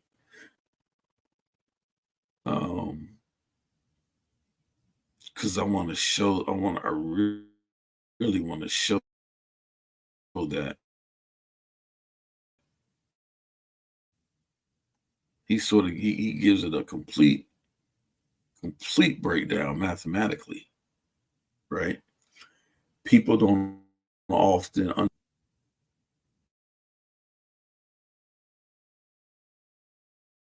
try to do so often in these arguments. It's really not he was God or not.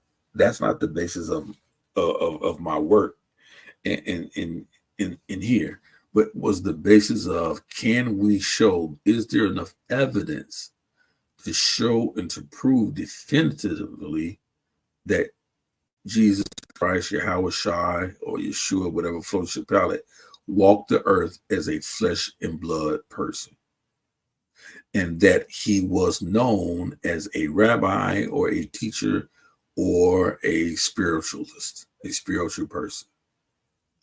That's what I'm going to talk about. That's what I want to prove here, right? And I even talk about Richard Carrier's work, right? So I even talk about this.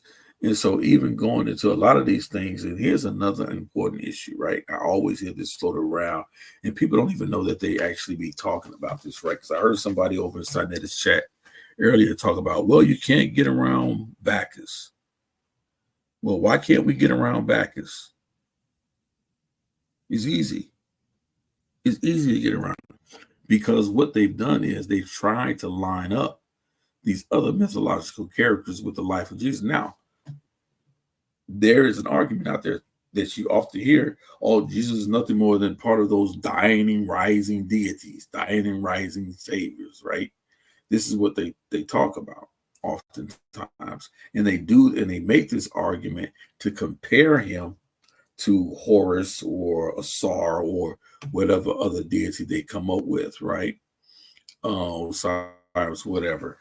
right? They try to come up with this dying and rising Savior's argument. Well, that argument never occurred or never came forth until you get to this guy right here, James George Frazier.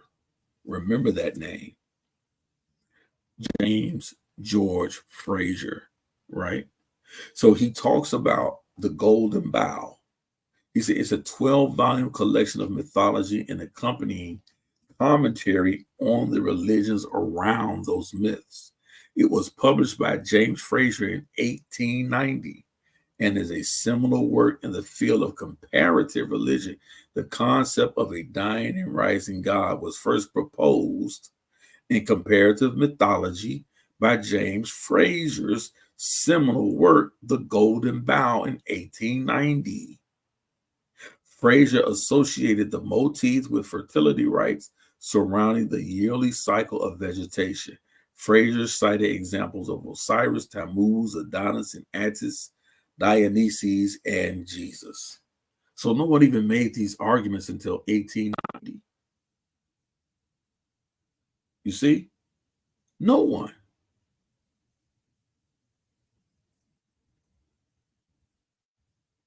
Right? And I'll go through several quotes of different things that he talked about. Right?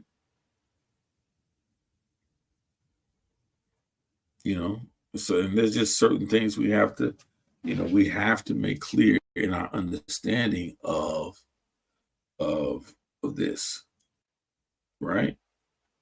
Even Christ versus, Caesar. Some say, oh no, he was just Caesar, and this is written of Caesar himself, right? Like these are things that we must know and study.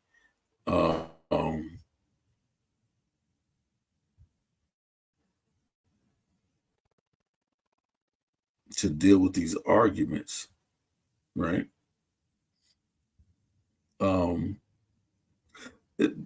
This is another interesting article here from the Emmanuel College, University of Toronto.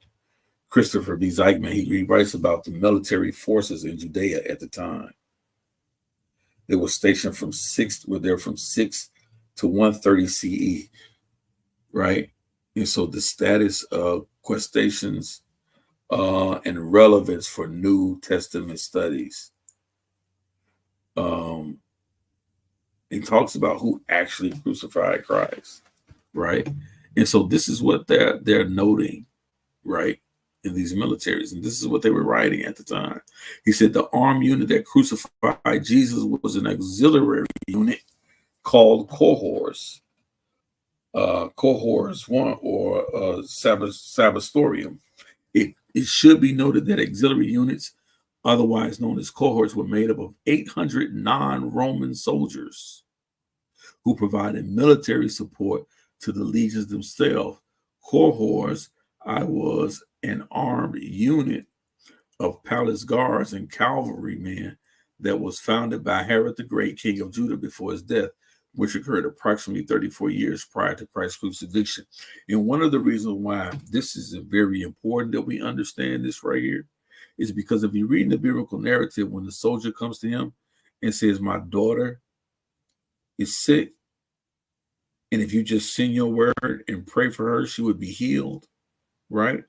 People often talks about, well, he healed the Roman. He wasn't for Israel. He wouldn't be dealing with the Romans because on one side he does this, on another side he does that. But what does the source say here? It says that the cohorts or the cohorts were made up of 800 non-Roman soldiers who provided military support to the legions themselves. Cohorts, the first were a unit or guards or cavalrymen that were founded by Herod the Great. Who was Herod the Great? He was king of Judah. He wasn't a Roman. So it behooves us that he placed people of his same lineage into the line of these Roman cohorts. So it is my study that the Roman soldier whose daughter he heals is not an actual Roman per se, but he was one of the non-Roman soldiers who was given Roman citizenship, just as Paul was given Roman citizenship. Elder Yara, I had to say Yes. this real quick.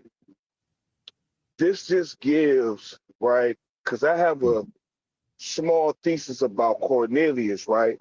Mm-hmm. And I say that Cornelius, I'm like, he's a Jew. But when I say Absolutely. that, they say, oh, you know, he Israelite. Well, I say that he's a Jew, meaning that he was close in culture with this understanding of Mm-hmm. the worship of the Most High.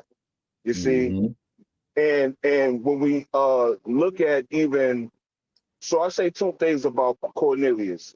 Either he was uh, someone who was related, meaning that he was from the actual people of Judea, Israel, right? Mm-hmm. Or he had a grandfather or someone who had a belief is the same way as a Jew, and that's why I call Cornelius a Jew.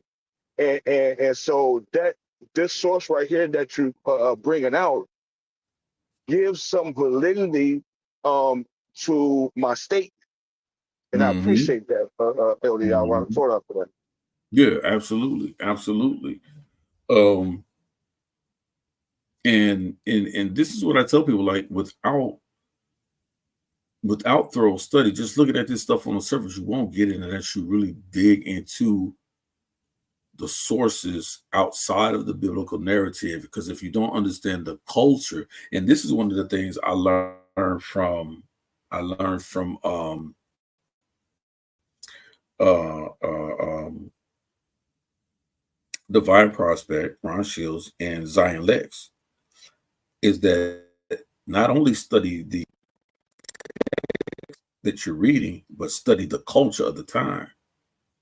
Because when you study the culture of the time, and not only that, the politics of the time, you have to study the politics of the time. Because one of the things I learned from Jesse Jackson about about the life of Yeshua is that um, he was also a humanitarian, and you must look at it in those terms, and not just simply as terms of an ethereal being, as most people like to do it. This is why I feel like they feel it. This is why I sort of form my argument that we must look at him more so as a martyr um, than anything than anything else. You see, but this happens quite a bit. You know, when people are having these arguments, right? So even here on the screen, it says Pontius Pilate, and what you see here is what they call the Pilate Stone. This is also another archaeological evidence that Pilate existed. He was a real person, right? Because on here, it gives his name right here in the Pilate. They call it this is the Pilate inscription or the Pilate Stone. And Pilate says, in Pontius Pilate, what we know was, it says at his palace, his palace were protected by those cohorts one, or those who were not actually Romans, but were actually non-Roman citizens. Now watch this. It is a common misperception that the cohorts one was an Italian Roman unit. This is kind of what you were talking about. You hear me? It says the soldiers that protected the prefect, which would have been Pontius Pilate, were actually Samaritans from Samaria. That goes into the understanding why Herod would have picked these people, because that is the stock that I always say Herod comes from. He comes from the stock of the Samaritans. Who were the Samaritans? They were descendants of Assyrians and Israelites mixed together. They were not full-blooded Israelites. The Samaritans, they were Assyrians. They had Assyrian and Israelite bloods who survived during the Assyrian captivity, that lineage. And after the Assyrian captivity, where the men were deported and scattered, but they kept the women. And the Assyrians had children, offspring by those Israelite women. of the northern tribes after the men were scattered, and the stock that came out of them is who the Samaritans are. And see, they would be considered Gentiles. The same way in the time of the Maccabees, when Alexander the Great came and he came upon Judea, they began to build gymnasiums. And they noticed that the Jews or the Israelites there were uncircumcised. And then our ancestors began to be uncircumcised and follow the ways after the Greeks. And then they were called Gentiles. Facts. Look at that. Look at Facts. that. That's powerful. That's Facts. powerful right there. I, Facts. I, I definitely got to critique and go over my thesis. Man, I got to read over these works and go over my thesis, man, because this is heavy right here. Right. And see, this is what I mean about when people, when certain people are being referred to in the scripture, like you can't just read it on its face and walk away with understanding like that. It's impossible if you don't go and delve into the background and the culture and the history of these people. And see, most people don't understand King Herod one of his issues was that because he was of the stock of Samaritans, they never felt as though they always felt as though they were second-class citizens to the Israelites, to those of the natural of the northern tribes and of Judah. They felt as if they were second-class citizens to them. They felt as though they were bastards or of mixed blood, which they were to a degree, right? So they felt they never received prominence among the Israelites. So this is why you see Herod, and this is history, people. This is why Herod marries into the Hasmonean dynasty. The Hasmonean dynasty was one of the last fully blooded Israelite lineages during the time of the Roman occupation, first century, right? They were the last one. Device. Exactly.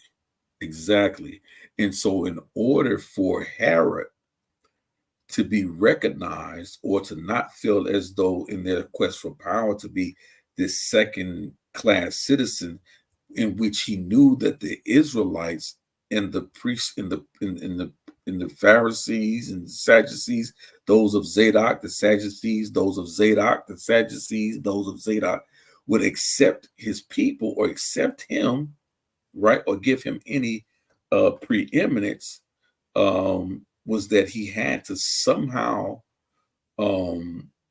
get into that full-blooded dynasty so that he can be looked upon favorably. And he marries into the Hasmonean dynasty.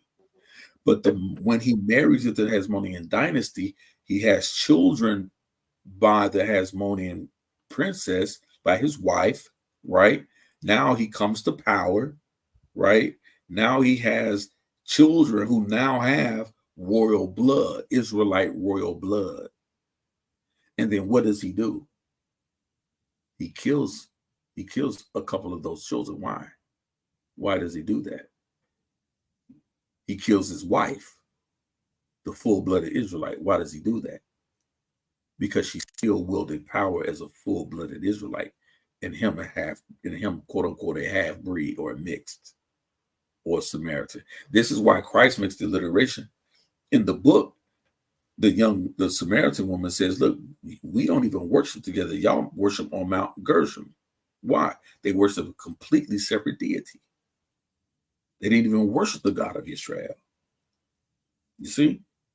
So this is why this stuff is it's not just, this is beyond what people call make believe. There's a real history here. It's a real history here. Go ahead. Now, real quick, now, as far as the Samaritans, right, and with the reason being that they worship on Mount Gershom, right? Mm-hmm. Um, they actually do worship Yahweh, right? But Yes. they worship there because in their belief, that's why the Samaritan Pentateuch is slightly, even though it all agrees, you know what I'm saying? That was one of the things I wanted to bring out too, in the the question portion, during you and Menelek debate. Mm-hmm. But on Gershom, that's where the tabernacle was first raised. And so that's why they worship there. And so the belief again, as you just pointed out in this works here, that they were separate because of the they wasn't of what you would call a full blood, but they are still they, they're just the outcasts, the mixed breed. Yes, yes, and they were and see, here's the thing too, the Israelites refused to mix with them. They refused to commune with them. Christ even called the Samaritan woman, they refer to her as a dog, right? But when people say, oh, they refer to her as a dog,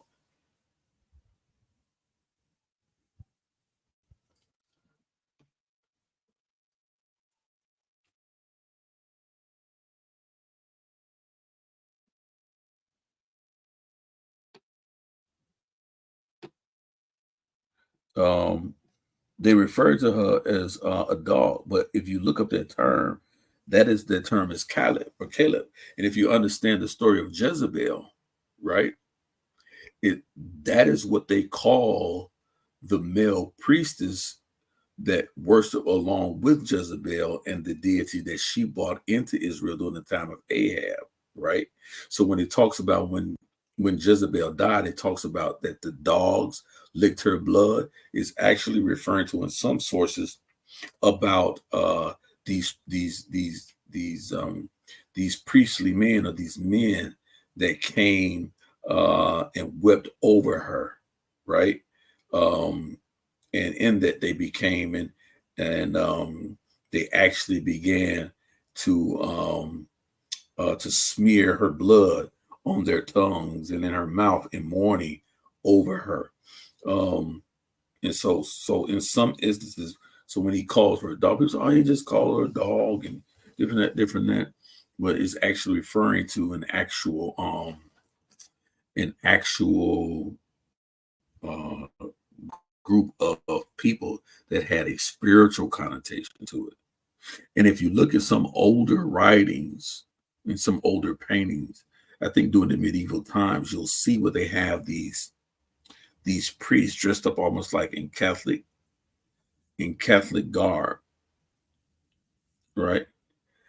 In Catholic garb, right? And they draw them with human bodies, but with the heads of a dog. And they're referring to these people who were sort of descendants from the Sumerians, or descendants of those who were bought this sort of like understanding. And I'm going to show that after I go through this, so you guys can just get a references to what I'm saying real quick, because I think that's thought I always thought that was interesting. Never found a way to really use that. Um, here, I'm trying to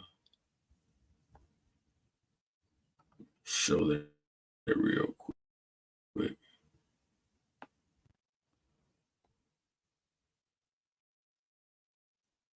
Show that real quick.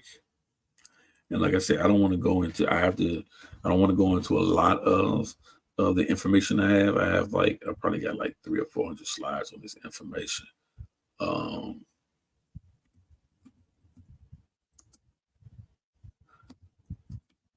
just speak specifically talking about the historicity of Yeshua and of the time. And like I said, a lot of what I heard tonight was, I wasn't impressed at all. Wasn't impressed at all. It was almost Foolery. disappointing. Yeah, tomfoolery. That's what it was. You know what I'm saying? That brother up there, he's just saying anything. Jabari was he was just flowing. And the people would, well, I don't know who was all in there, but they was just eating it up, I'm sure. You know, the believers that Yeah, the scriptures is not, true. That's their belief system. right. Right. Right. Let me share this so I can show y'all what I'm talking about the dog-headed priest or the Canaanite priest.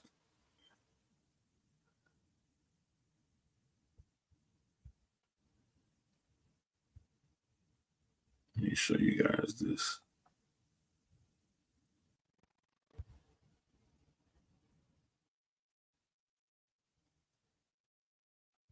All right, here we go.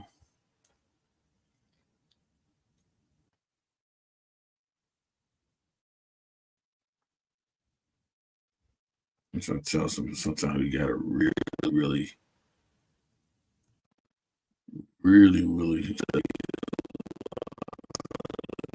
stuff, but not to be boastful, but I have meant for,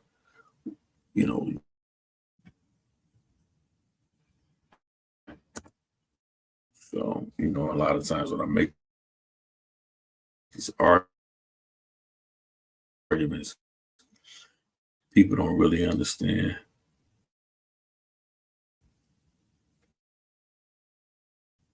what you're saying and what's going on.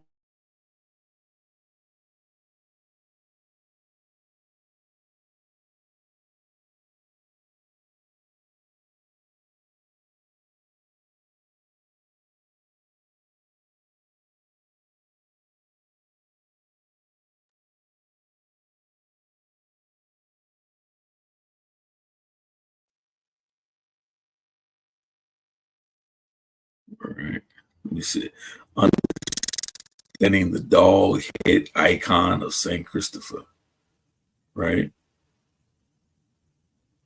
So it talks about Jonathan Pigou traces the pattern of meaning in the dog-headed representations of Saint Christopher and how they relate to our experiences in the world. So you see this medieval painting here, right?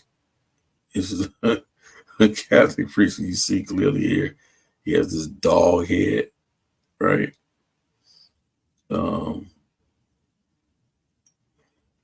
Here it is. Here's the one. You guys see that, right?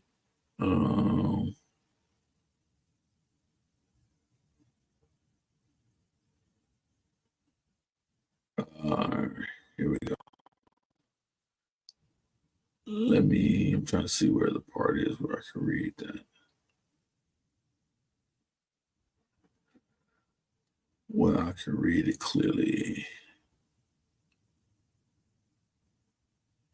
It says this icon of Saint Christopher is one of the most astounding images found in the Orthodox tradition, showing a dog-headed warrior saint. It conjures fantastical stories of werewolves or of monstrous races from Pliny's edge of the world. Because of all this difficulty it presents, the icon was prescribed in the 18th century by Moscow. I'm trying to read the part.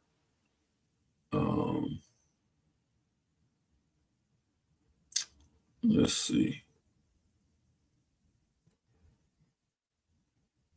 Here it is. Scholarly studies on the origin of Saint Christopher are available, but in these, one must endure the usual home conclusion that Christian tradition develops basically as a series of misunderstandings, confusion, and fantastical exaggerations. Modern scholars seem to believe that coherent meaning and analogy cannot exist without a kind of mechanical cause-effect historical development when they see the overlays occurring in tradition between the term Canaanite, sons of Canaan, Canaanite, Canaeus, giants of Canaan, and Canaanite, Caneus, dog men. These scholars immediately enlighten us on the mistaken transcriptions of those cave-dwelling Cro-Magnons of the Middle Ages.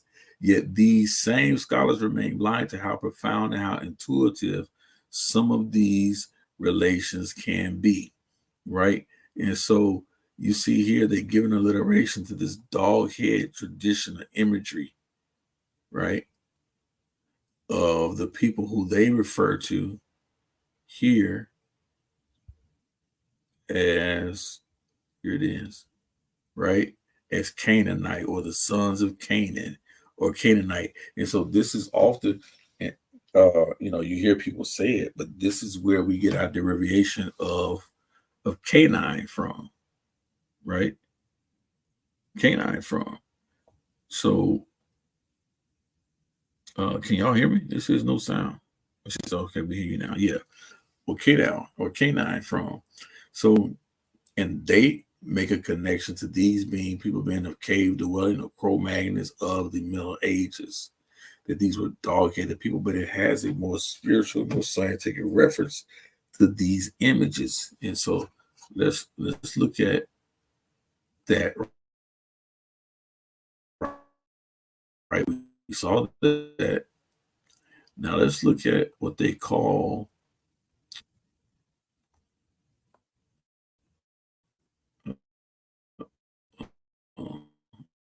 let's look at what they call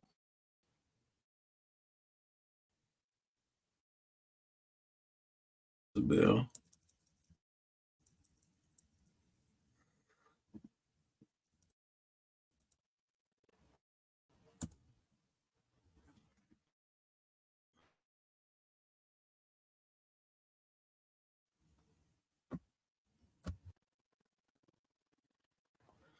And in some variations, they also spell it like Caleb, as you see in the King James Bible. They spell Caleb's name.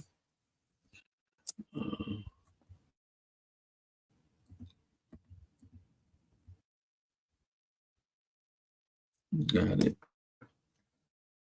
I think this would be my last source here. Well, let me see if I can put it. Come on.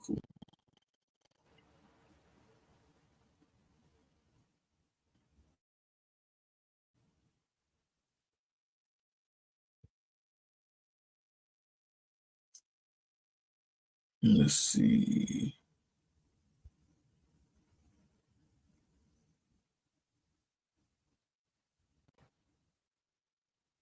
Let's see if I can find it here.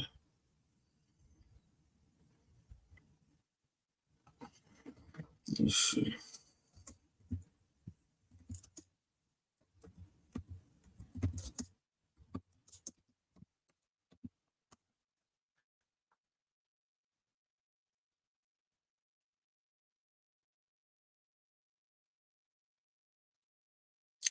Okay, that's 1 Kings 21.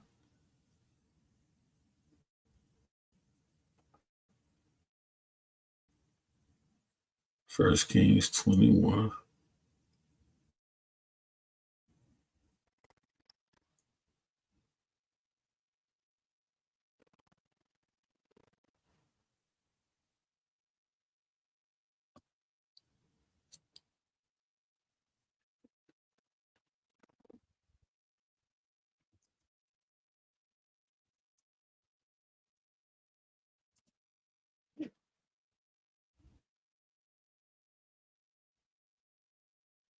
First Kings 21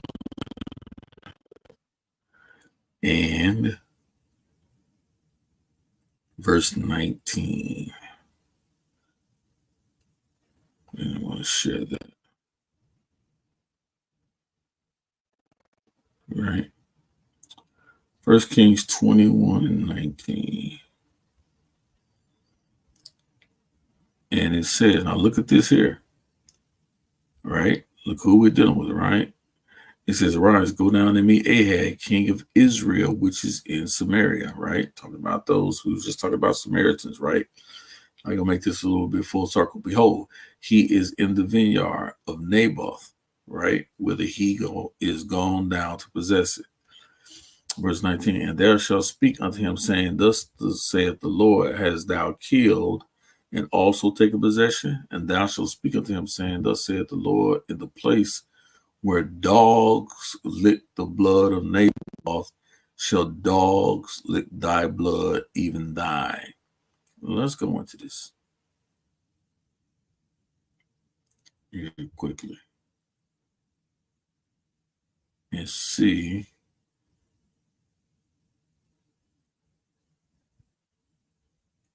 where it talks about those dogs. Let's see what we get.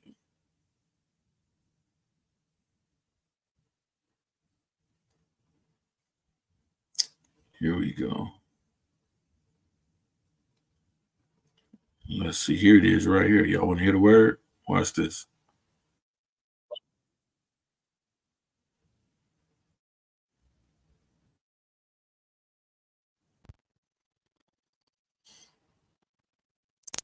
That again.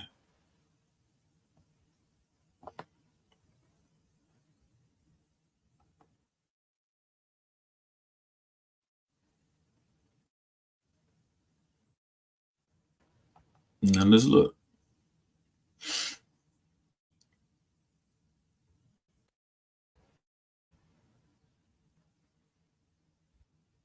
Same word.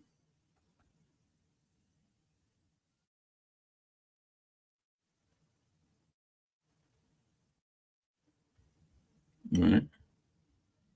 So it says dog, literal, contempt or abasement, a pagan sacrifice of male cult prostitute. And so, in many instances, figuratively speaking, it says, so in some breakdowns and some studies, when it talks about Jezebel and the priest that she brought in with her, because it talks about the priest of Baal that Jezebel brought into Israel with her when she married Ahab. She brought the priest of Baal with her, right? And these priests of Baal were what they considered to be, or was understood would have been, a male cult, or a male cult of prostitution, right? And so it says, "Kala" from an unused roar means to yelp or else to attack a dog, hence by euphemism, a male prostitute, right? Let's go down here a little bit. And these are the scripture and verses that deal with that. So let's look at this here. Idiom, secondary root, taking their signification from the nature of dogs, to be rabid, to persecute one's enemy, right? Let's read the full thing of it. To persecute one's enemy, also to be rabid. In the East, troops of fierce, half-famished dogs without masters are often wandered around the towns and villages, when fierce and cruel men are sometimes called dogs, as a dog is also an unclean and despised animal. So by way of reproach, anyone is called a dog, a dead dog, a dog's head. Just as in the East, in the present day, Christians are called dogs by the Mohammedan rabble. Also, because of the shamelessness of dogs, this name is given to score to Valeria. They give in the apocryphal accounts and elsewhere, right? So they talk about these priests of Baal, right, who were really part of the Baal cult of male prostitution. So, I mean, it's just sake of conversation, right? When you get down into these various different things and topics. But my point is, when we begin to read scriptures, is oftentimes we should make sure we understand the context, understand the culture of the day. What were the ritual practices? What was the material culture of the time? Even the dietary, what foods did they eat? What food was available in that time? What was the climate? Some people say, I need all that to understand. When you're reading the passage, you should try to understand all the power at the time. What's the political climate like? Right? You should focus on all of those things to get clear understanding as to what it is that you're reading, right? As to what it is that you're reading. Because without that understanding of the material culture, without understanding of the of what language they spoke, whether you're, there's a way to properly parse these ancient texts and languages, right? Get a lexicon. You can look at these things, but these things are needed. Understand what it is that you're reading and what the Most High is trying to convey to you in the scripture, right? So, I just wanted to share on that.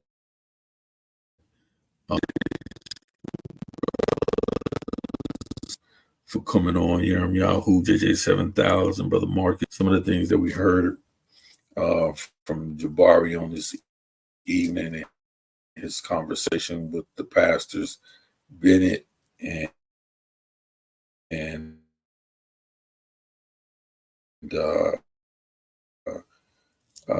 Jenkins and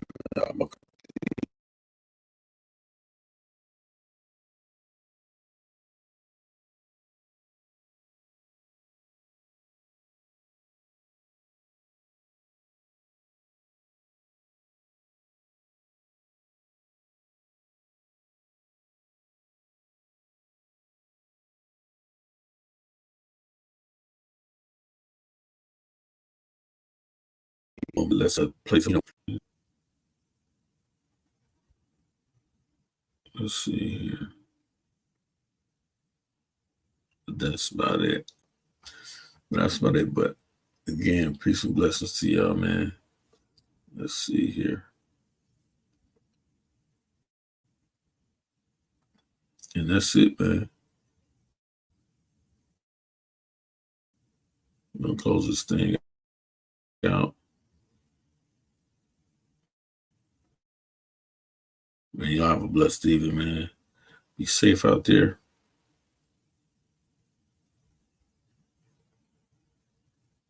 And shalom.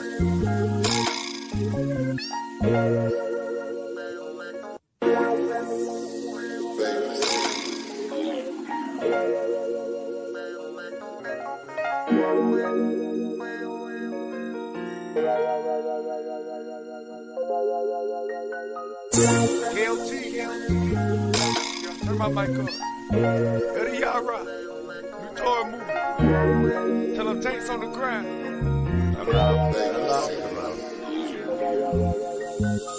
When I was there, the Father raised me up. He raised me up.